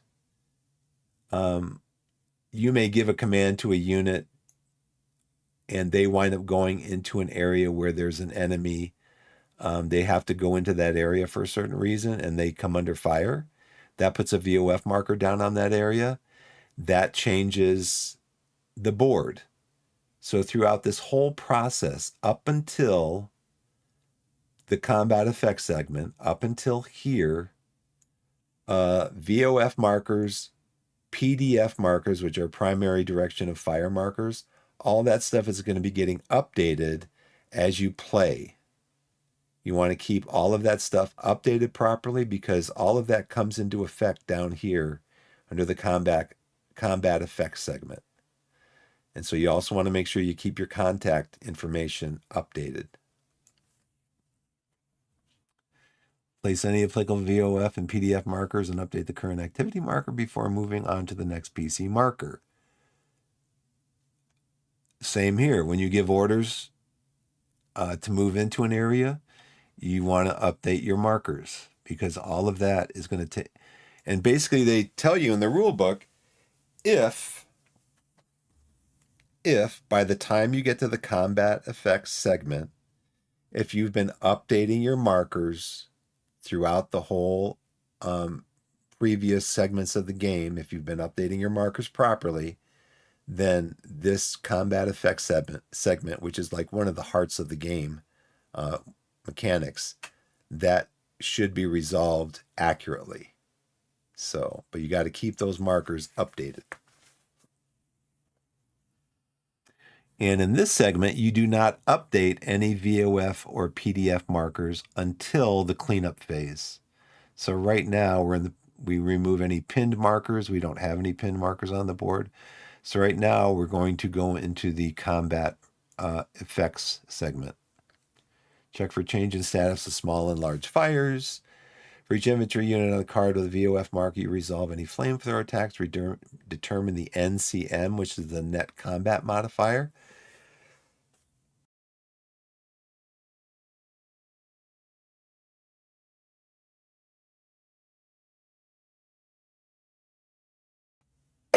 I'm going to take a quick break before we do this. Got a little bit of a cliffhanger here.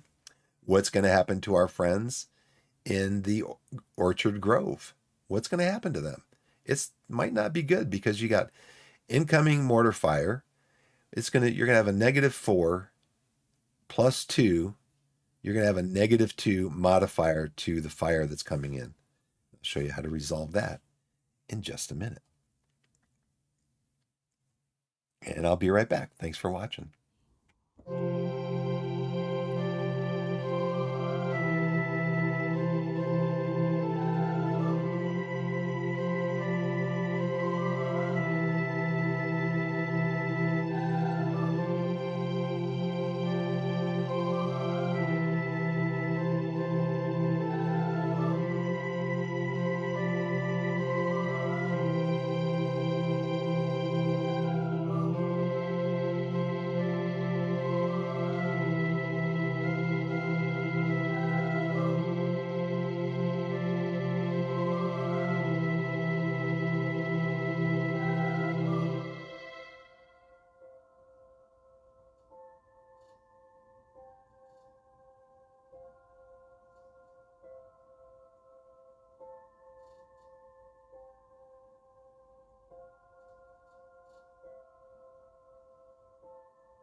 Okay, I'm back.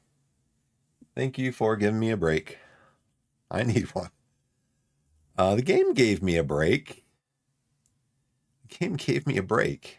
The game said, you know what? We're going to start you off a little bit easier. We're just going to give you just a mortar barrage coming on top of one of your squads. So this is how we resolve fire. We only have the one to resolve. We determine the net combat modifier. Well, the net combat modifier on this is going to be a -3 volume of fire from mortars dropping on this poor squad's position. It's going to be -1 for an air burst, basically, in the orchard.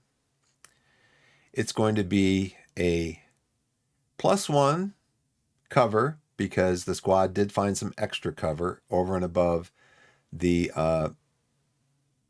basic natural terrain that's there. They found like a stump of a tree that kind of been dug out, and there's like a kind of a 3 or 4 foot hole in there where they could kind of bury themselves down in there. So they found some extra cover, and so that gives them a +1 on the cover of +1 up here. And let me do this real quick because this is something that we're working on also with the questions. 5.4.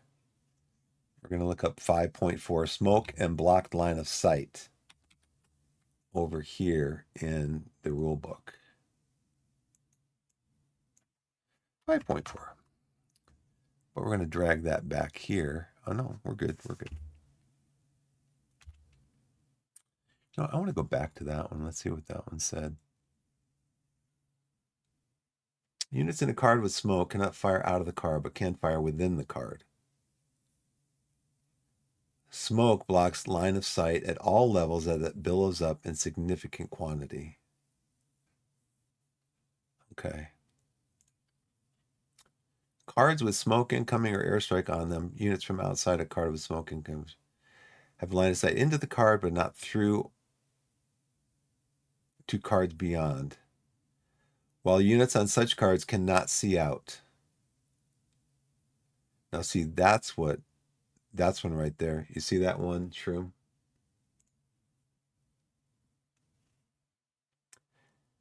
Line of sight is reciprocal. Every card your units can see can also see your units in return. Exception: cards with smoke, incoming, or airstrike on them, units from outside. The exception is cards with smoke, incoming, or airstrike. Units from outside a card with smoke, incoming, or airstrike have line of sight into the card, but not through to cards beyond, while units on such cards cannot see out.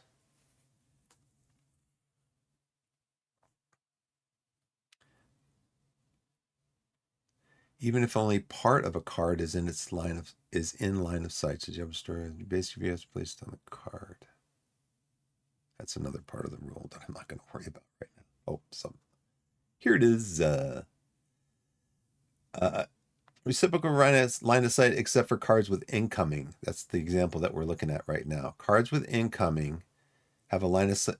Units from outside a card with incoming have line of sight into the card, but not through the cards beyond, while units in the card cannot see out. I'm going to click on this again here. Looking for 5.4. Here it is right here. And this is what I was looking for too. The burst marker. If a card has a burst icon on it, add the value in that icon to any incoming volume of fire. So we have -3 volume of fire plus -1 burst. That's -4. In addition to the card's cover and concealment. Cover and concealment is +1.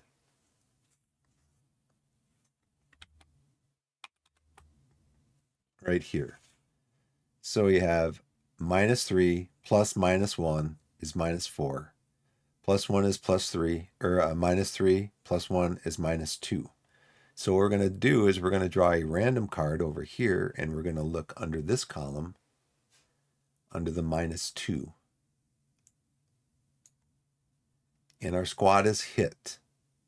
So now all of our troops are line veterancy. Veterans do better than green units do, but all of our troops are lined veterancy. And so we're going to draw another card, and we're going to look under line to see what the result is of the fire.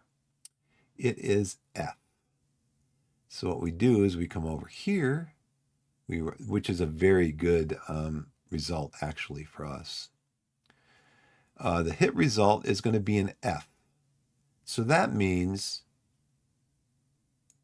the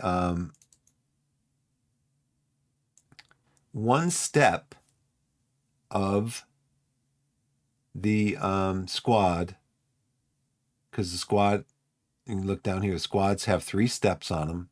That's what these yellow dots down here represent. So each step represents about 3 to 4 soldiers in a squad. So one group became a fire team. They kind of panicked a little bit. They're reduced in quality a little bit. And so that's not really a bad result because we can reconstitute that squad at some point. And so we get the cover marker back on here too.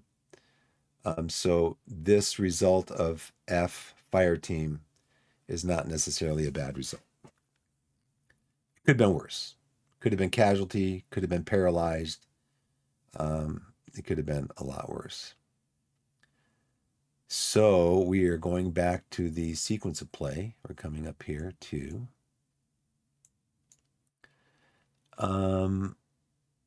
draw action cards, determine if the unit's hit, draw another action card, determine the effect. If we were playing with ammo rules, we would update the ammo levels of units exerting a basic volume of fire as per 7.18.4. Right now, we're going into the cleanup phase. We're going to click on the cleanup button. So what that's going to do for us is it's going to remove all of our exposed markers. Oh, you know what I didn't do? I just made a mistake too. This should have been on the 4. Let's just leave this. This is going to be worse. Because and you probably saw this, Sharon. Okay. So -3, -4, -6. So we're actually drawing on the -4, not the -2.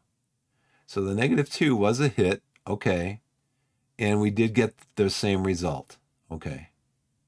But I didn't add in the exposed, so -3 for the incoming, -1 for the air burst effect of being in a bunch of trees, so that's -4, plus -2 for the squad being exposed. Every time a unit moves, it gets exposed. So that's a -6.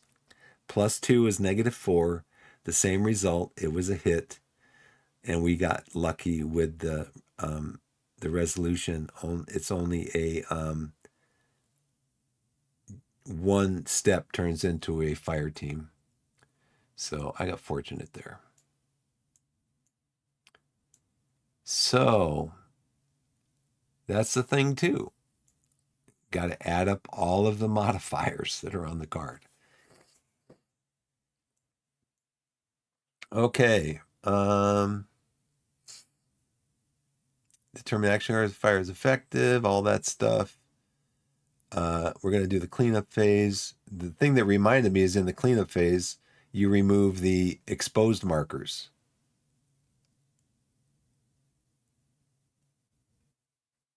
Okay, so we're just, in this module for Vassal, you can just click on cleanup and it removes all the exposed markers. They're all gone. So now, actually, this fire team is going to be in a little bit better shape than the rest of the squad. I got it. Oh, they're both pinned because they were both hit. So they're actually, if you're pinned, you actually get a plus um, to your net combat modifier. You get a plus to it because basically you're hugging the earth, trying to stay away from the fire. So the bullets flying and everything. See, I don't want to do that. Okay, so now we're going to go to, we did clean up, so now we're going to go back up to the friendly higher HQ event phase. Now it says friendly, but these aren't necessarily friendly events. They're just random events that can happen. Like in one of the, when I first started playing, like one of the very first, um, one of the very first friendly higher HQ event phases, my, I shouldn't even say it because I'm probably going to jinx myself. I won't, I'll say it afterwards. See, starting on turn 2. Draw an action card. If the HQ icon is present, determine an event on the friendly higher HQ events table. Well, that would be a radio. If there's a radio down here, that means we have an event, and we don't.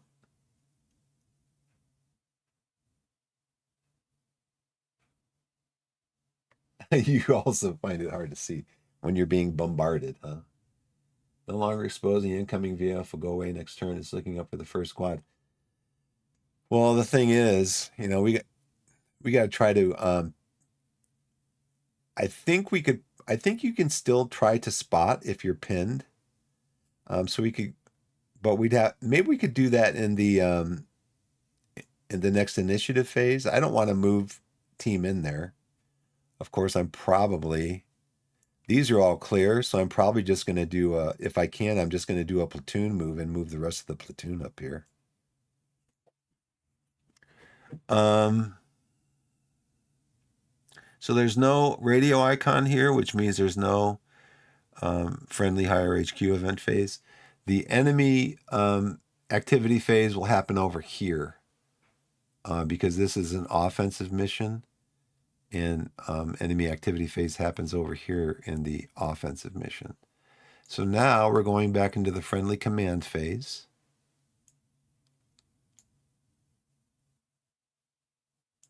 Pull that up here. Battalion HQ is activating the company. So we're going to pull a card and see what we get as far as orders go now. Something to keep in mind. We are under contact. This is something I want to try to remember to do. I want to try to remember to do during these steps is remember to look to see if these things are modified. Is the HQ pinned, green, veteran, or under a cover marker? No, he's just down here. Is the HQ under a volume of fire? No, he's not. None of them are. Because that would also modify how many commands they get. Is the current activity level no contact? No, it's contact. So we're going to draw a card, and then whatever number comes up is the number of commands not modified that they're going to get. They're going to get 3 commands. So the CO gets 3 more commands, comes up here to number 5. We're going to flip him over to show he's activated because you flipped him over down here. So now the situation on, I think I want to move everybody up. I want to move everybody up. So I guess we can just do first, second, third platoon. Now, wait a second. Yeah, okay. That's good. That's good.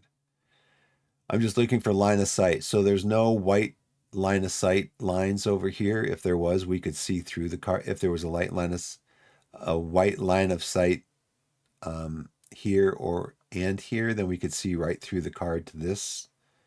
But we can't at this point. So let's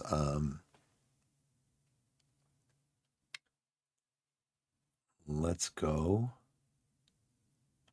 Let's do a platoon move. First platoon. What else do I want to move up? Forward observer? Yeah. Machine gun? Yeah. Yeah, we'll move everybody up. I can't do that yet. Why can't I do that? Well, because I haven't drawn for commands yet. Okay. HQ is going to activate first platoon, not first sergeant, first platoon, which is where it's right here.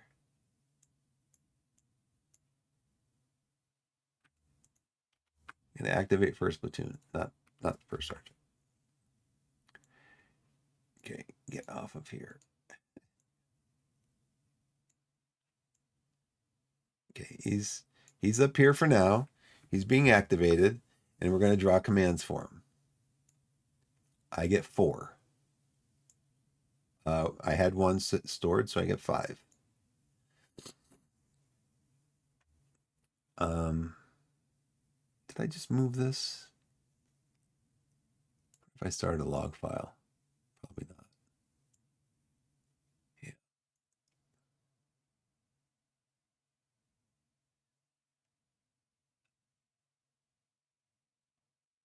I did start a log file, actually.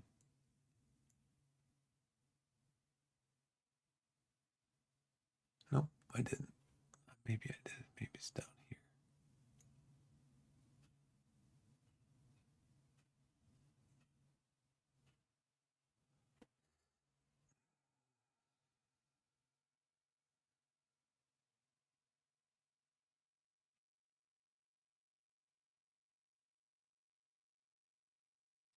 This is all me flipping over first sergeant and first platoon, and yeah. So company HQ got 5 commands. I moved it down to 4 because we're activating first. Well, you know what? I need to activate everybody. So I need to activate everybody first. Okay, there is second platoon. There is third platoon. I guess I might as well activate first sergeant and XO. So that's 5, right? 1, 2, 3, 4, 5. So that's all of them. Company HQ had 4, and I got 5. So they had 5. So it's 1, 2, 3, 4, 5. So he is done activating. So now we activated. I just got to remember to do this in like the set order of how it's supposed to be.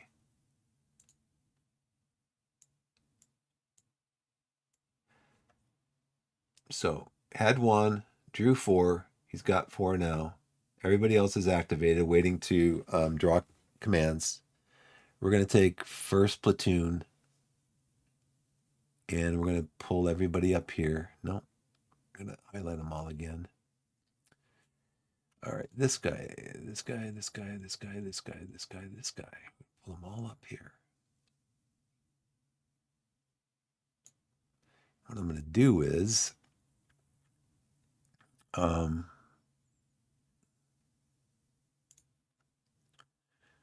stack them all.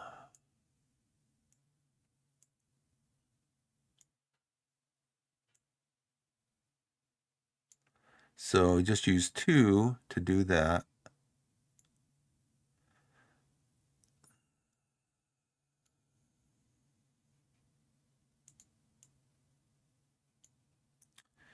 And then let's put all these support stuff here. Put the mortar section down here.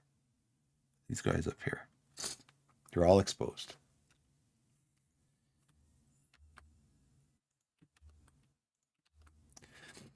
Can't infiltrate because there's no volume of fire marker on here.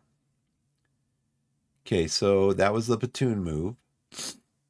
Now one of these is not exposed. I think it was what, first? Yeah, first platoon was not exposed because he survived. He's not exposed. The others that just came up are exposed. Okay, so that was 2. Now, first platoon can do a spotting attempt. So first platoon HQ can order the squad to do a spotting attempt to try to spot this.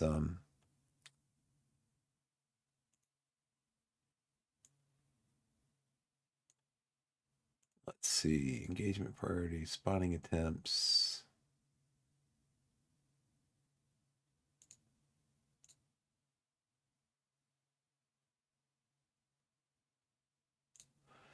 Do do do do do do do do do do.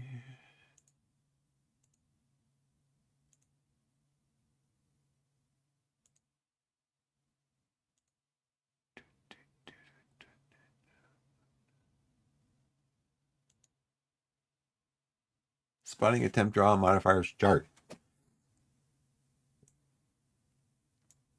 Green veteran, no. A higher elevation, no. Undercover, yes. -1. Oh, yeah, target is undercover. That's -1 to our... You get to draw 2 cards. Sniper, no. Veteran, no. Green, no. +1 cover value, yes. They're greater than 1 cover value. No. I forget what this does right here.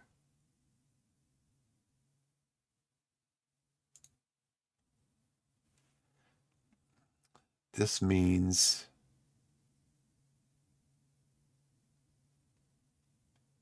it does have greater than 1 cover value, but that would add 1 card to my draw. And I don't think I'm supposed to.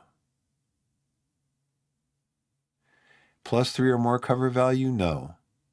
0 cover value? No. So I think we don't modify it there. Same card as spotter? No. Target is exposed? No. No, no. So we get 1 card draw because they're undercover. That's my reading of it anyways. So we're going to draw a card. We're going to look up here for, we're going to look for a target reticle here to see if we spot it. We do not. So the first sergeant's going to exhort him to try to spot it again. He does not.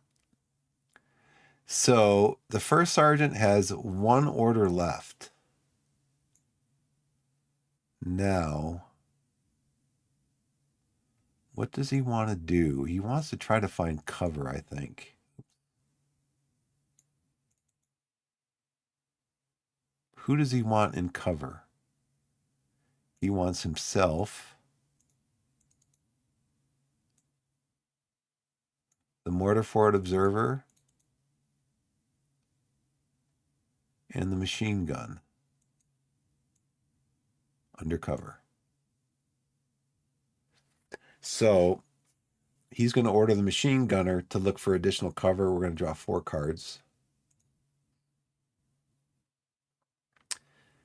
4 cards. We're going to look for the word cover up here. 1, 2, 3, 4. We found it. So we get cover for these guys only.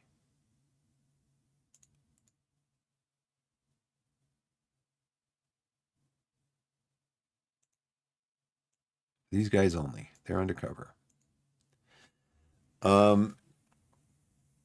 They recommend not having more than 3 steps undercover, because for every step over 3 steps undercover increases the volume of fire by 1. I believe that's what it is. I want to have a Biscoff.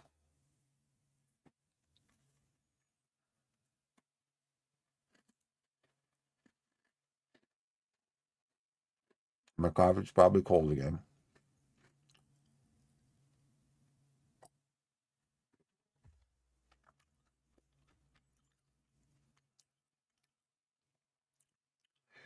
I'm going to have to look.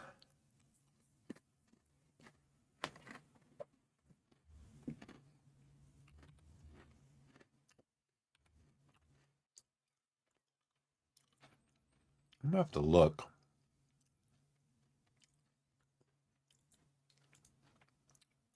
under examples here for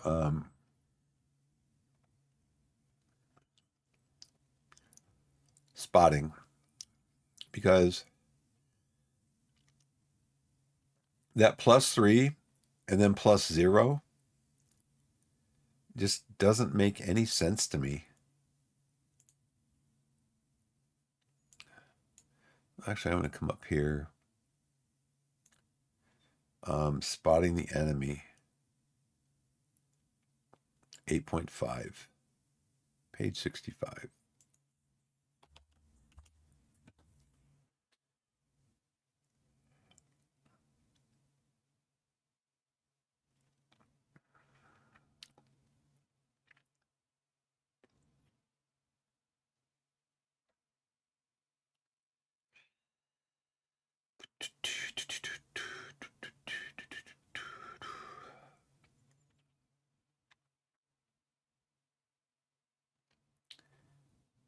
Okay, +3 or more cover and concealment value. No, it had 2.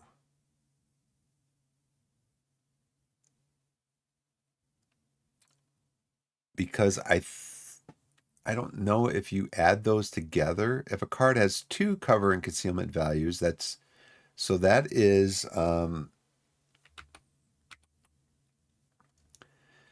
in this case, this would be the cover and concealment value right here. This card has 2, +2 and +1. So I don't think you take this into account when spotting. Maybe you do. In that case, it would be +3. And then we would, it would be -1 card. You always get to draw 1 card, regardless of how many negative modifiers you get. But if you read this, Okay. Okay, maybe this is it. 3 or more cover concealment value. Greater than 0, but less than 3 cover and concealment value. But that would let you add an additional card draw. But it seems like any cover and concealment value would... I'm just reading it like this up here. +3 or more cover concealment value. +0. I guess that means if they're in no cover at all. But then every card has cover and concealment on it, except maybe the hill by itself, but there's never a hill by itself because you always draw a card, another terrain card to put on top of the hill. I don't know.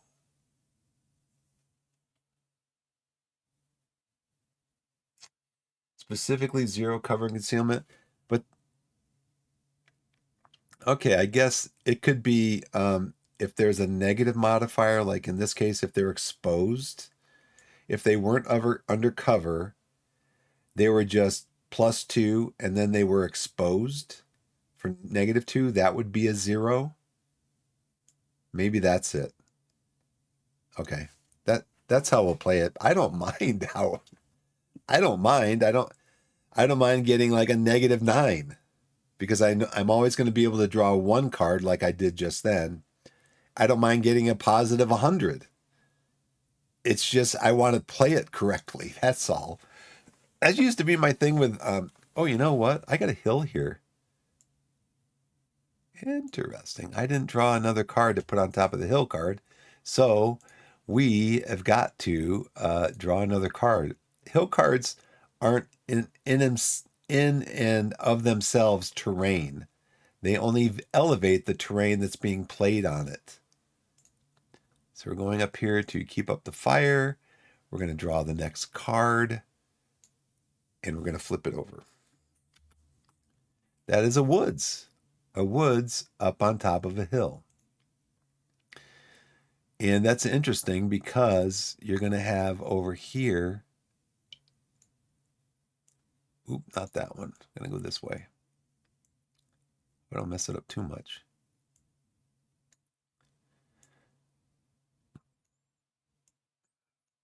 Over here, you're going to potentially have a unit in the church.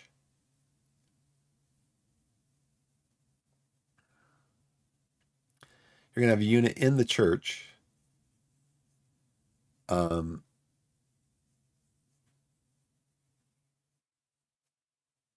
That's on the second level. And then you're going to have a unit in the woods on the second level.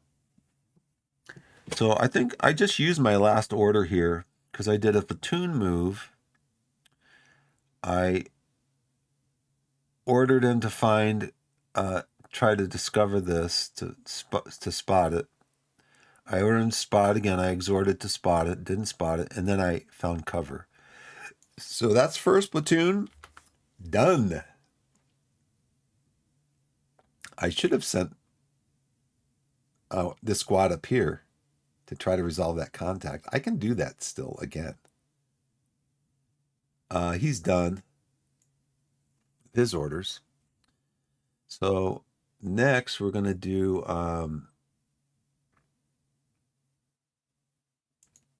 second platoon. We're going to draw a card for second platoon. Second platoon gets a 4. They get 7 orders.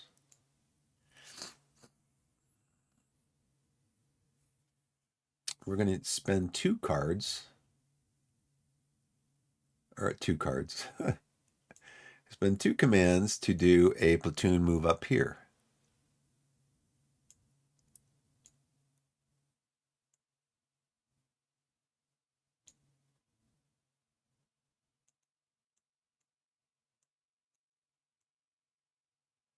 We're going to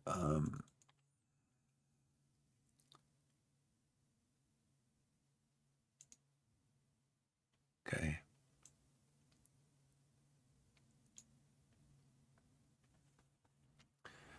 Okay, so these guys are spotted.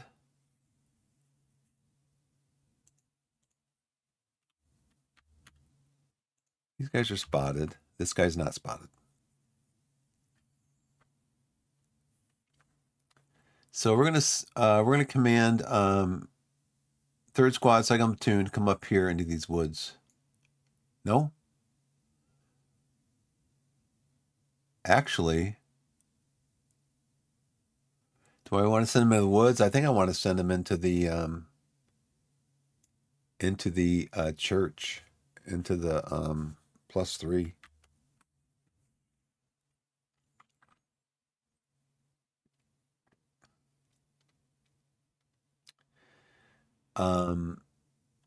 So that is another 1.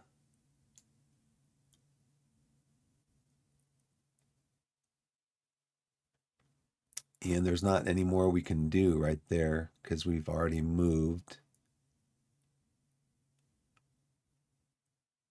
We've already moved. We've used up 1, 2, and then 3. And I think that's all we can do. Wait. We just have 1 card there, right? Yeah, he's exposed now. Okay. Okay, so I guess you are saving 4 commands.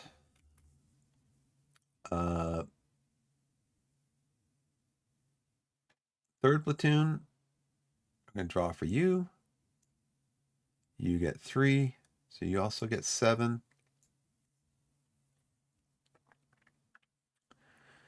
Oh, you know what? I forgot I had him up there. I'm going to do that. Excuse me. I'm going to come back over here because I forgot about this card. I saw that cover card and I'm like, well, I was looking for a squad around here. Who can I move into the church area? So yeah, you're going to move out of the cover. It's nice because there's already cover here.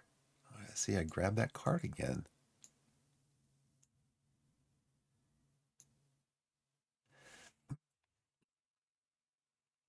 Was there cover up here already?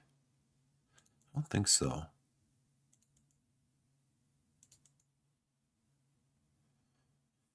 I don't think there was. Could have moved a squad up here because there's already cover. I could have moved somebody up into that, but then I couldn't do a platoon move. So you have 7. So you're going to do a platoon move. Bring you up here. Everybody gets marked exposed. We're going to stack you guys together. You all come up here, you get exposed. And you're attached to my platoon, so you come up here too, and you get exposed. Oh, but as part of that movement,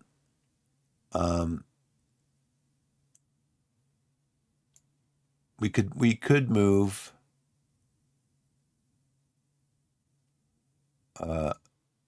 first sergeant into the cover, artillery forward observer into the cover with the squad. They could have moved in there. We're going to move the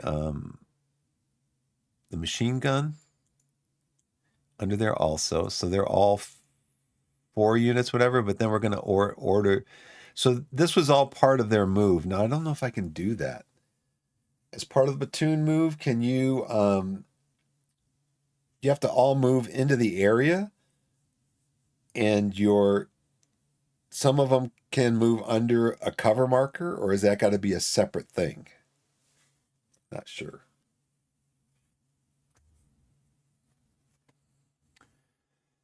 Yeah, I see that, Shroom, but the thing is that a hill is never a 0 by itself. Not unless there might be some scenarios that I don't know about, or some missions where there's just a hill. It says when you draw a hill, you have to draw another terrain to put on top of it. So I don't know that this would ever be a 0 by itself, unless, like I said, in some missions, they say just put a hill out there. Don't put any terrain under it. I don't know. It would still be considered like level 1. Whereas this is level 0 basically. But yeah, I don't know.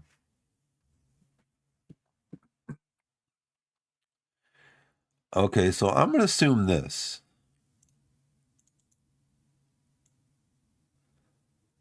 I'm going to assume that you can't. Let's look at.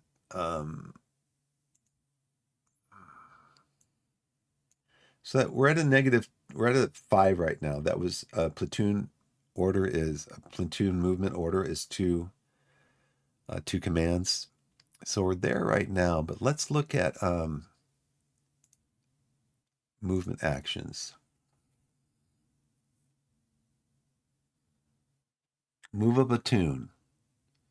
All good order units of that platoon on the same card that are not marked as exposed. Have each unit in the platoon perform a move to an adjacent action. All units move to the same card. Units on the card who are out of communication with the originator remain in place. They move to the same card. So I guess that means that you can't say, okay, some of them are moving to this card, some are moving under cover. But you know me, I'm going to Google it. Because if I can get an advantage, I'll take the advantage.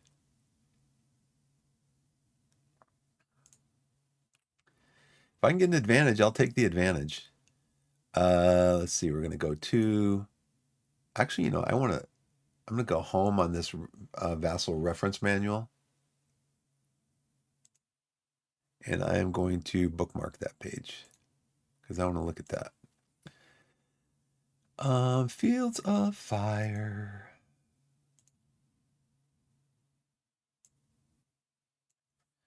When doing a platoon move, can some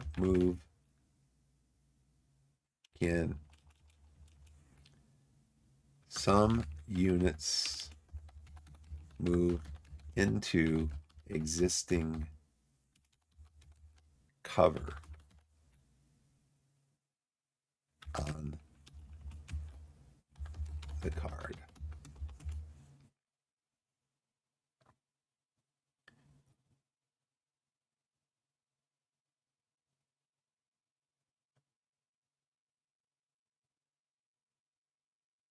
Okay, so this is on Board Game Geek.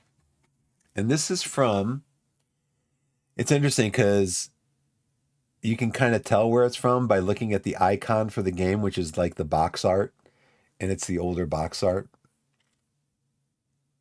I do a platoon move to a new card and everyone is exposed. I order first squad to seek cover, but they fail. I order second squad and they succeed and move into the cover.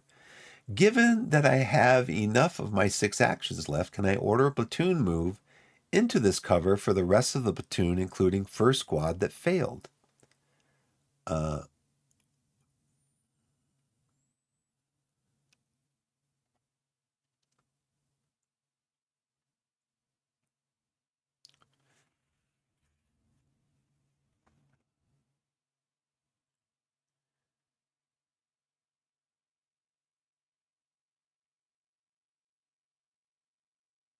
think I've read this one before.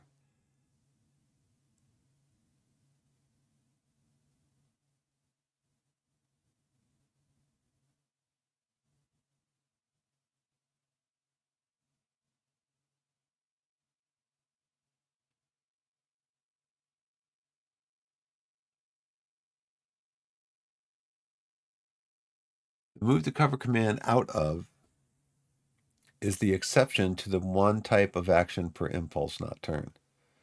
A unit may perform more than one action in a given impulse, but it may perform only one action of any named type in that impulse, except for movement within a card. Move to or from cover is automatic by any HQ or staff to any good order unit.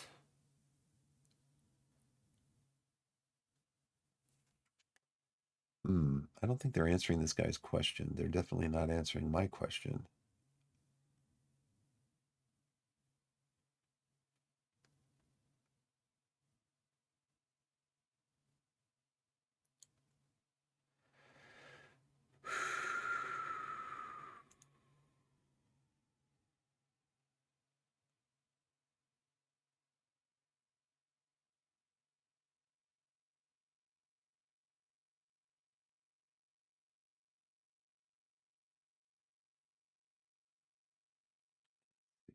This is the same one that I was looking at before.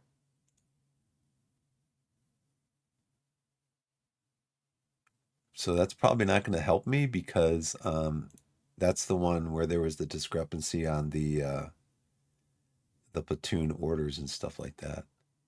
I'm just going to go with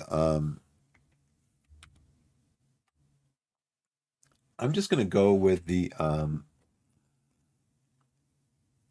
attempt to move a platoon to an adjacent card.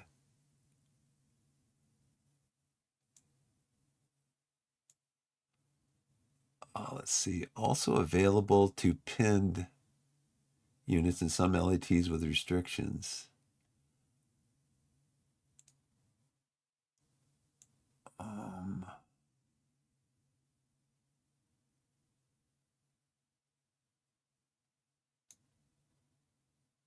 Move a platoon to an adjacent card, and that's got a 2 superscript, subscript.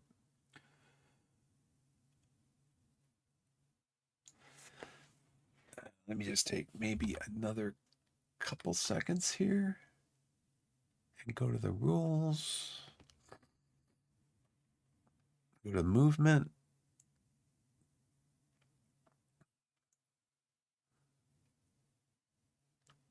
Movement 31.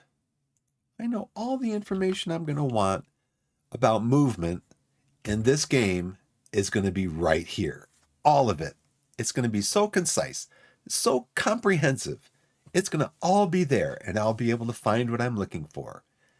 No, I have not found that. Not that the rule book is bad. I don't think the rule book's bad. It's just they're presenting so much information.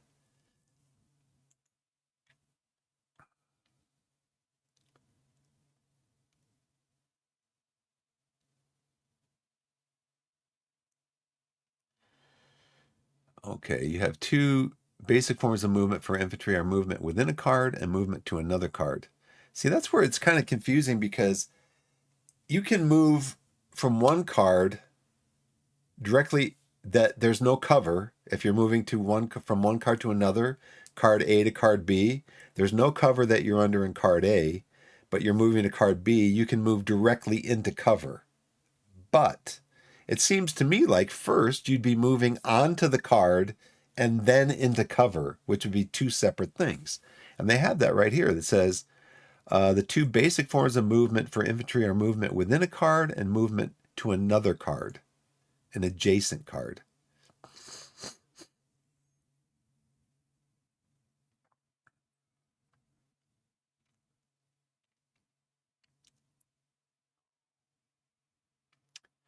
Provided you have, so long as commands are available, a unit may move within a card, may use move within a card actions. Daily possible actions, movement to another card, adjacent card, blah, blah, blah. Mark any movement that's exposed.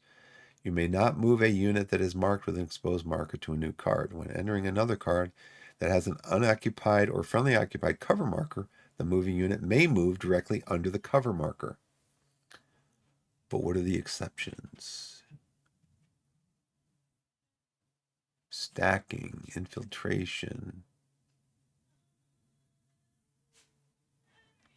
No more than 16 steps. Having more than one unit on a cover marker in an urban terrain area. Penalties are calculating combat effects. Picking up and dropping. Now we're getting into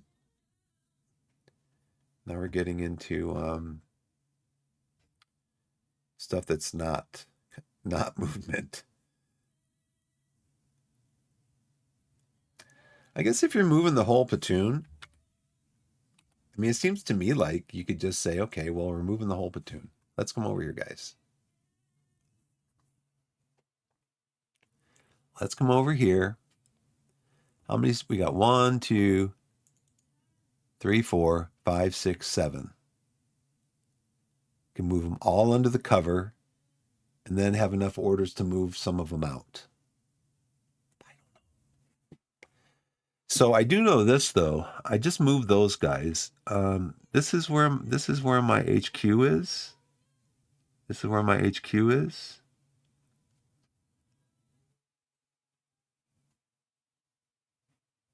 What did I do with my HQ? There he is. Okay. It does say that they're all in communication on the same card.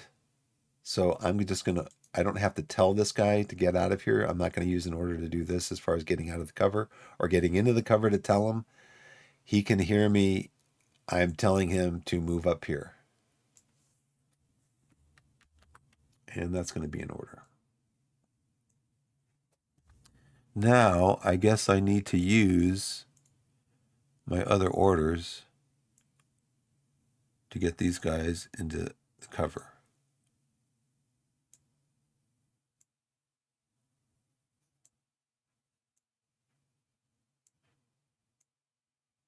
Because I'm assuming, so platoon move third squad up here, and 1, 2, 3 to move these guys undercover.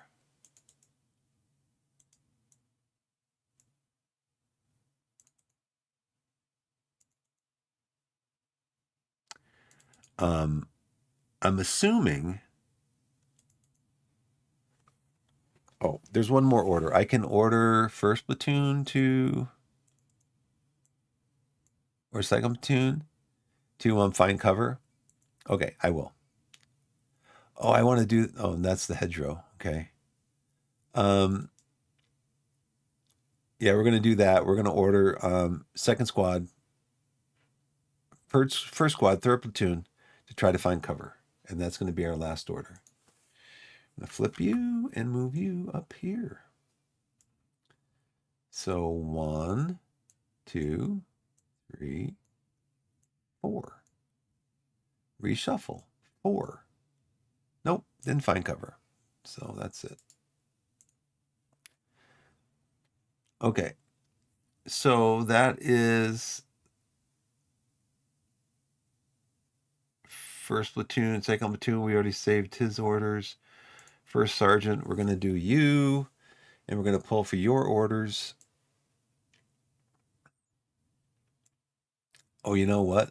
Yeah, where's first sergeant? Okay, he's right there. He gets 5. He gets 5. He gets 6.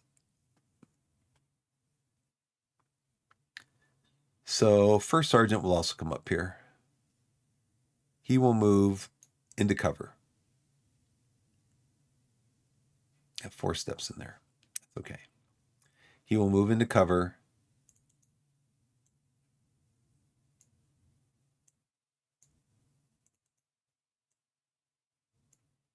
And hopefully we'll avoid any issues. Oh, first sergeant will move up into cover. He will order these guys to try to find cover. Come on, guys. Find some cover. Help yourself out. We're going to do 4 cards. I can only find 1 more cover. So 1, 2, 3. Found it. 4. And he was ordering this squad again.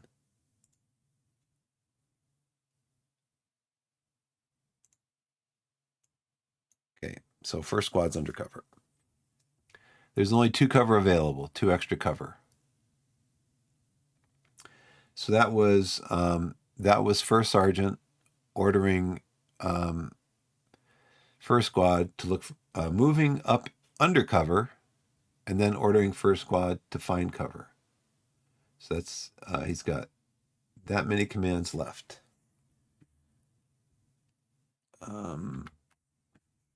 And now we're going to activate XO.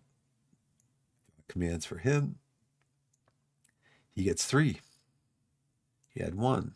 He gets 4 now. Where is the XO? XO's down here. How many covers do we have on this card? Or on this? We have 1 cover, 2 cover, 3 cover, 4 cover. How many do we have in here? Okay. So XO is going to order itself to move up under this cover. It's going to order the first platoon to find cover. Oh no. He's going to order the first platoon to spot this guy up here. So what do we have again on this? Shroom? What do we have? Draw 1, I guess, right?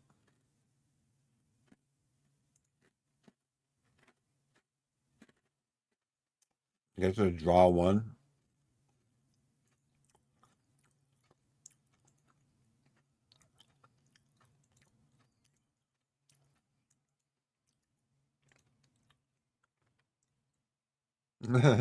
I know.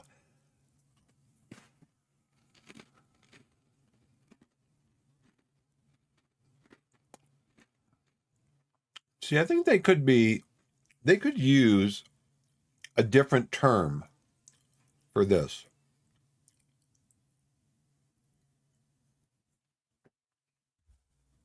Because for me, when you call this cover and concealment and you call this cover, it's like all cover, you know? So to me, that would say that this spotter is +3 or more cover value because he's in some natural cover and he's got the natural cover of the woods around him. That's 3. So that would modify it by -1. And he's undercover. See this? That's what it seems to me like. It separates it out. It separates it out. The target's undercover. Okay. So this is different than that. This target's card has, target's card. I think, Shroom, I think this is what I think. I think that this right here is just like the modifiers when you're doing actions over here. You know, attempt to infiltrate an adjacent card. It's you draw 2 cards plus or minus the veterancy of the squad that's ordering it or the attempt that's being made. So I think that's what this is. So I think it's the HQ. If the HQ is veteran, you draw 3 cards. If it's green, you draw 1 card. If it's neither veteran nor green, then you draw 2 cards if it's line. I think it's the same thing over here. Target's card has +3. No, it's got +2. If it had +3, it'd be one less card draw. If it had 0, it would be +1 card draw, but it's in between. The target itself is undercover, so that's -1. So you don't get -1 and -1. So it's in between the two, just like drawing cards for other attempts and stuff. It's in between veteran. You have veteran, line, green. Line is in between veteran and green, so it doesn't list it out like +1, 0, -1. It just says plus minus. Now that's an area that I think you could be more detailed about and make it more clear to the player. But yeah, we're going to go target card has 3 or more or 0. No, it has 2. It's in between. So if it's 2 or 1, it doesn't get any modification to it. The target's undercover? Yes. So it is undercover, so it gets 1 less. So we're going to draw 1 card. We're going to draw 1 card and tell you, please, sir, spot this mortar spotter, please. Got him. Got him. Hello, Mr. Mortar Guy. Hello. Welcome to my game. I'm going to make... Oh, you know what? I got to put down markers and stuff. Okay, we're going to delete you. You're not spotted anymore, Mr. Mortar Guy. But as soon as I moved up here, bada boom, bada bing. As soon as this guy... Oh, no, it just happened. I'm sorry.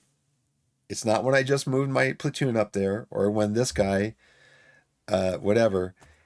It happened just now. He's spotted. Now we have a line of sight to him, and we've spotted him. So now we place a PDF. VOF marker. So I'm sorry. I'm still learning this game. This game is very cool, but it's very brain intensive. I love how if you right click on this, you want to rotate it counterclockwise, you have to go Control, open bracket. There's one of them where you actually have to hit 4 keys. You have to do Control, Alt, Shift, and then like the S or the D key. I'm like, gonna be like this at the end of the game, like I press it all 4 or 5 buttons at a time. Okay, so now since we have we've spotted this unit, we can now that's one of the beauties of this game, in my opinion. As soon as you spot a unit, an enemy, you open fire on them. You just open fire. Boom, bada bing. You don't have to pull a card. You don't have to have a special order in your system. You don't give your soldiers a command to start firing. You just start firing. So on this card here, we're going to put a volume of fire marker of automatic weapons. I'm not sure. Oh, this is a grenade. So this would be, that's a grenade. And then this one is a SG.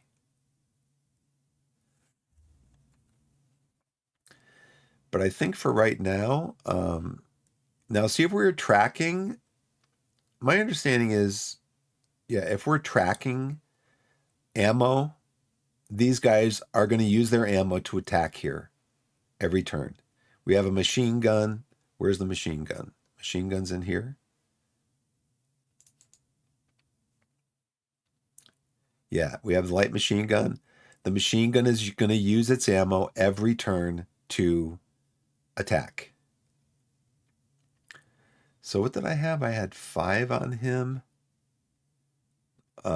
So I moved up here. Did I have 5? I must have had 4. So I moved. I ordered spotting attempt. It was successful. So now we are putting down. Let me go back up here real quick.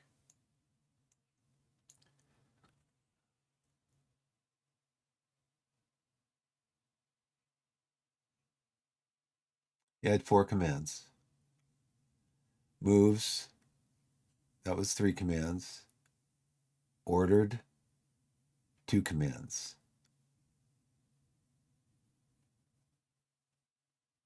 Mortar spotter. Okay. So I've used 2 commands. One to move into the card. One to move onto the card with my EXO, and one to order him to fire, to spot. So we got that. Now I need to find out which VOFs I need to put on here on this card. Mortar plus mortar G.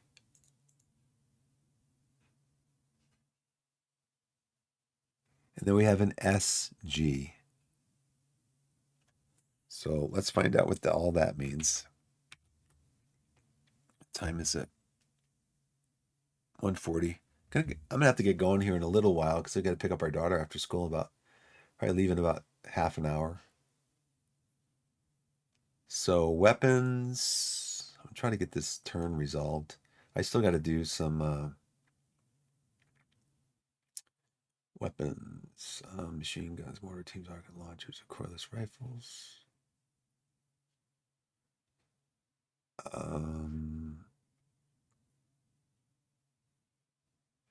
7.3, page 51. Okay. Small arms. There's also a small arms on there.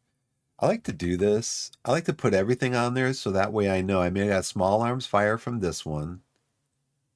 I know the I know this one's going to take precedence over that, but I like to put it there just so I know. Yeah, I'm covering all the bases here.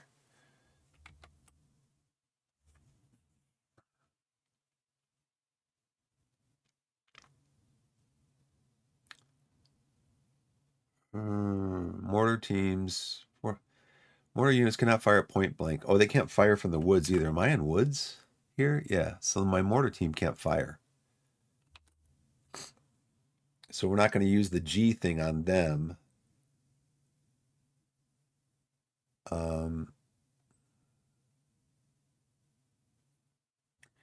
What I should do is I should order the just trying to find out what trying to find out what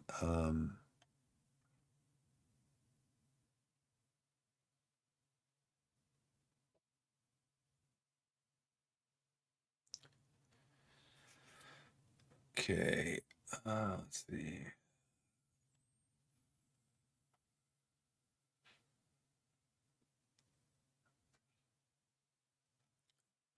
trying to find out what.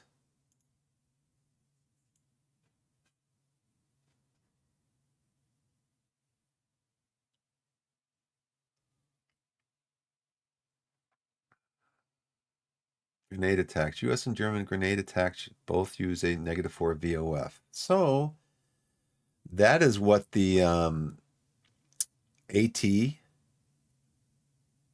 that's what the anti-tank gun does.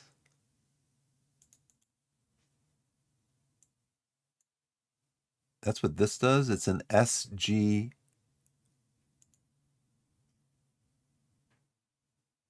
It's an SG modifier. Let's just look up this. Let's go back up here. Look up this. G exclamation point. Oh, not one. Not G1. G1. There. There. Special VOF. VOF, which requires more specific rules. Marked with an exclamation mark on the counter, includes grenade attack, sniper, flamethrower, demolition mines, and what is S with a G superscript above it? There's only 62 things we have to look at. I'm not looking up incoming. I don't know why. Oh, you know why? Because there is a G and an exclamation point right there. That's why. That's funny.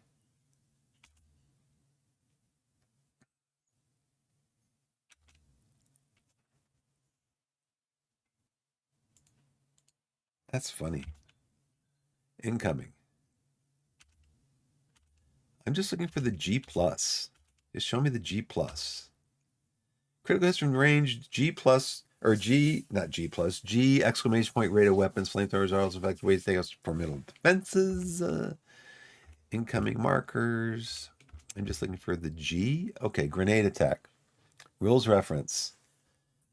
But see, there's nothing that shows S and then the G exclamation point superscript above it. See? That's interesting. So 710.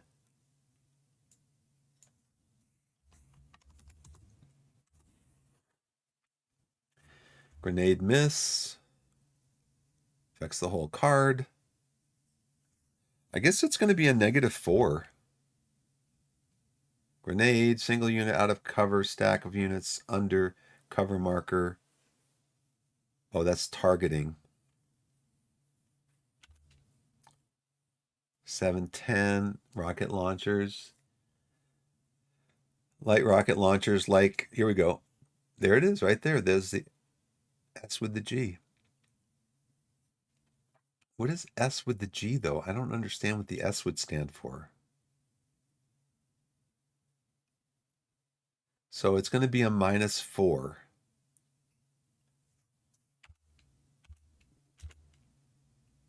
Grenade attacks. So let's leave this here.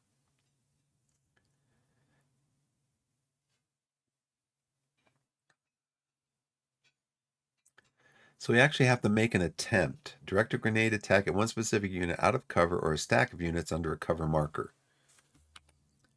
So my choices are these. I can use this, or I can tell the mortar forward observer to call and fire on this card.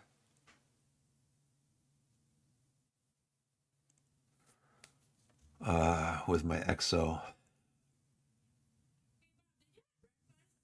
No?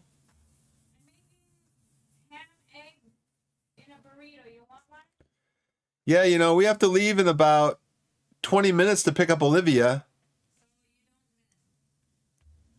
No, I'll have one. I'll have one. My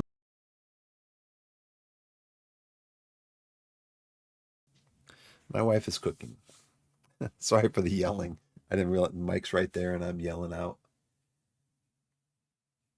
Yeah.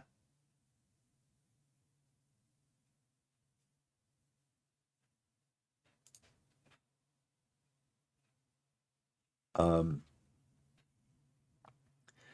So I could call artillery fire in, or I could call I could have this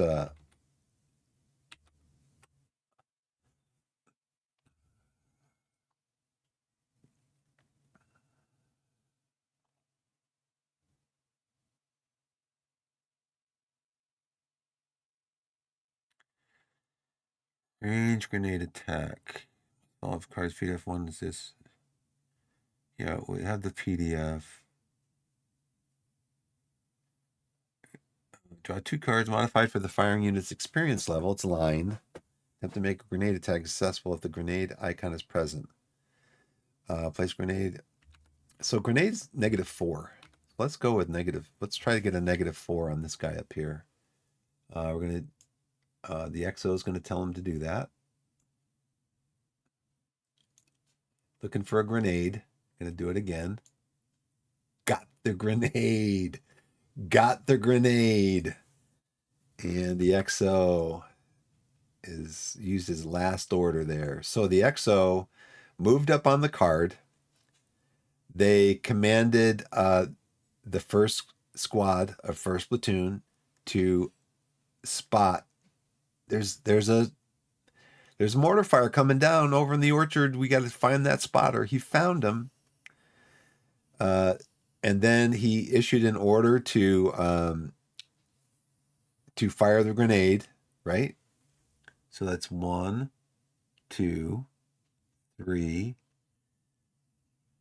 He moved up into cover. He can move directly into cover. He told him to spot. Let's go back over that again. Told him to spot. Told him to spot. Fired the grenade. And now does that mean he has 1 left? I need to do this every time.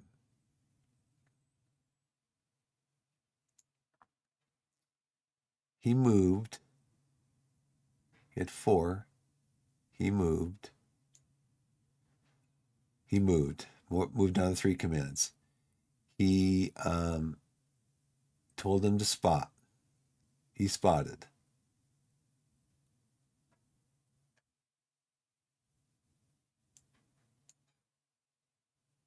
He told him to shoot his deal down to 1 command.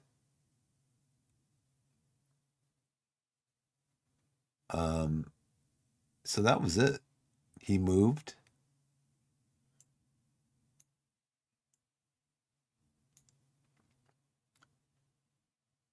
He moved up. He told these guys to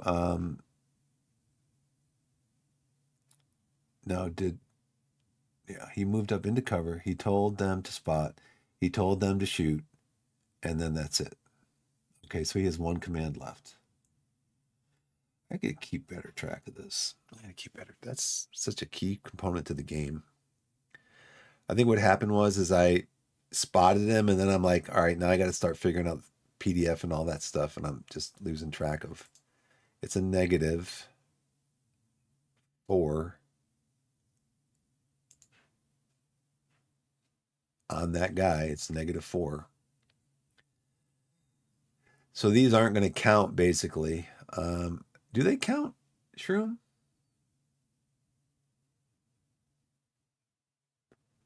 Do these count together? Or does this just take, I think this takes over the whole card, I think.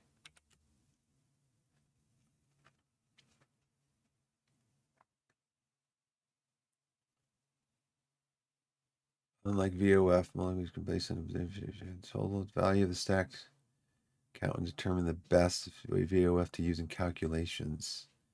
I think it's just the 1. I think you just use the -4. I'm not sure. But I wonder if you get the air burst. What was the air burst again? 5.2 something.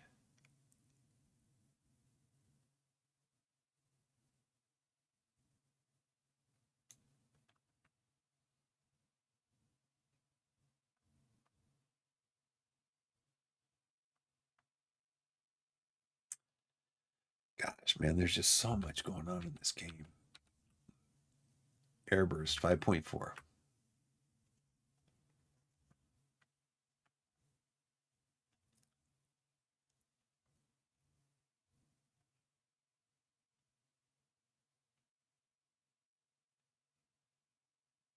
Incoming VOF. It's only incoming. I thought it said too something about grenade things because grenades are coming in from.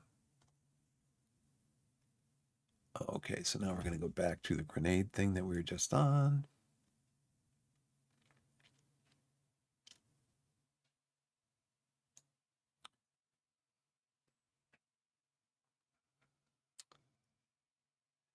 Grenade attacks.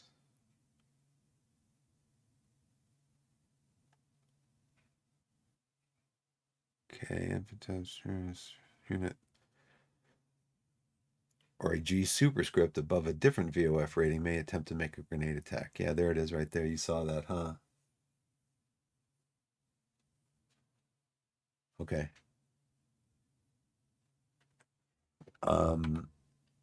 Let's go over here and at least get these, try to get these contacts resolved. So we have potential contact here. Oh, wait, is everybody inactivated? Yes, okay. So we have potential contact here. It's on B. We are under, actually, 2 cards now have VOF on them. So that is going to take us to, that's going to take us to engage. 2 or more friendly occupied or enemy occupied cards are under VOF markers. So this is going to go up to engaged. So on a B marker under engaged, we're going to draw 3 cards to find out if there's contact. And that's going to be right over here. So we got to draw first to see which one we resolve first. So out of 2, we're going to resolve the second one, which is the church one. Then we're going to draw 3 cards. 1, 2, 3. And there's no contact there. Lucky me. And then we're going to draw the woods because we don't have any other contacts to resolve here. So 1, 2, 2, 3. So we do have contact on this one here. So now we have to draw another card to tell us on a scale of 1 to 10. 10, we're looking at an 8. So 8 is going to be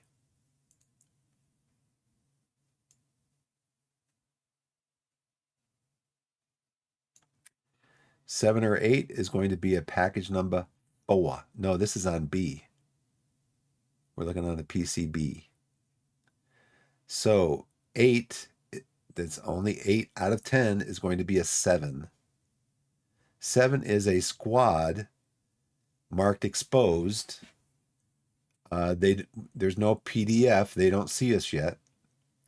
We see them. They are spotted. Place at max line of sight of triggering unit. So we need to come down here and see where they're actually going to show up. On a scale of, what column are we in? 3? So on column 3, we're going to be looking for a number under the 3. And that is a 3. So this is where it gets interesting. Column 3, number 3, they are right, they're at the right front. Okay, so I thought it was over here. I thought I was going to have to draw a card for up here. So they are right here.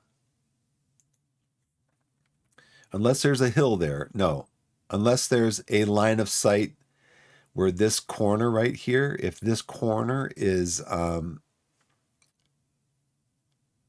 you know what? I got to flip these anyways, right? Because I can see these now because I moved up there. It is an open field. Here we go. Here we go. So we are going to place him right front, this squad.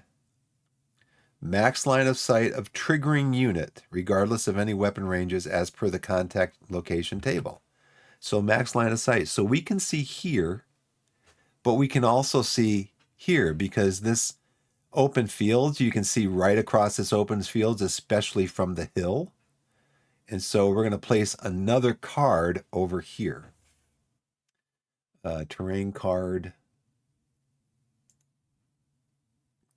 We're going to go campaigns. Keep up the fire. We're going to pull the first terrain card that shows up here. And we're going to flip that one over. That is a marsh. Ooh. That's where that unit is going to show up in that marsh. No, where am I? Up here. Sorry. But you're still in a marsh.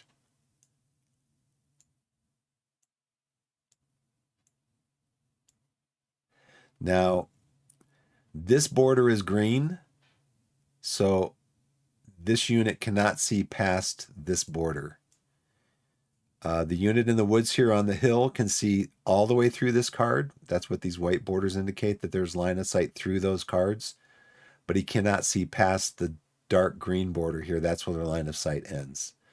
So we're going to put a German, one of these grenadiers. We're going to draw a random card to see which one we put out there on a scale of 1 to 4. It's going to be a 3. So we're putting this one out there.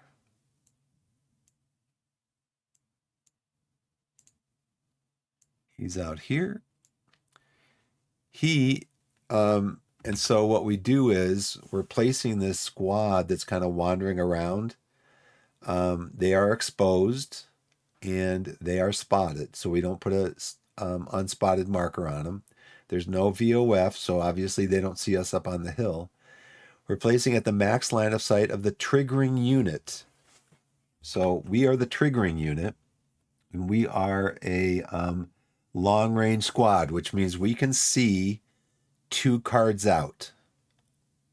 And they will be able to see us at the beginning of the next turn. They will be able to see us, but they are exposed.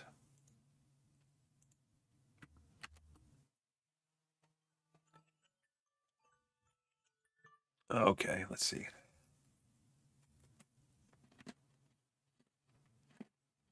Let's see if I can resolve this fire. So that's how all that happened. What, honey? Okay. I'll be up in a minute.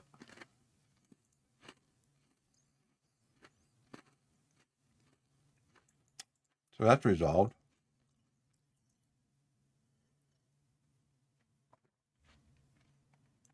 And I think I'm probably going to come back. When I get back, I'll have to resolve this fire. Or you know what I didn't do? Gosh, man. What did I didn't do? I jumped right from here. I didn't draw for general initiative. Well, everybody was activated, thankfully. I activated everybody. So I didn't draw for general initiative. I didn't do the, gosh, man. Gosh. I didn't do the enemy activity phase. Gosh, I'm so bad. So bad. Because I'm telling myself, I've got to go through this sequence of play. I got to go through it step by step by step. And then I miss stuff like this. Okay, what I'm going to do when I get back is I'm going to come down here. I'm in my basement. I'm going to come down here. I'm going to fix these things. And then we'll go from there. Go to save game as. I keep messing up. That's what we're going to save this game as. I keep messing up.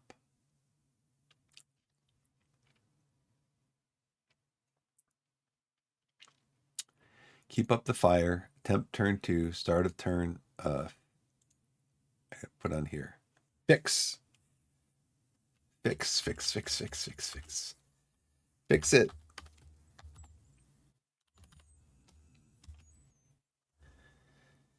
Fix mistakes. Okay. I got to get going, though. Got to go pick up our daughter after school. Save the game, yes. As long as you don't save it as... Okay. Cancel. Oh, wait, no. Save the... Okay, there we go. I'm going to come down and I'm at least going to fix this to the point where, and I'm going to complete the turn. So I'll do that when I get home. I'm not going to do my regular outro. So thanks for watching, Shroom. Not going to do my regular outro. I'm going to come back after we get home from picking up my daughter and just kind of finish this turn, and then at least that will be resolved. So thanks for watching. Any of my VOD watchers out there, thanks for watching my VODs. Wherever you are in the wide world, whether it's morning, afternoon, evening, or night, please put yourself in a position to be blessed and be blessed. And we'll see you next time. Thank you for watching.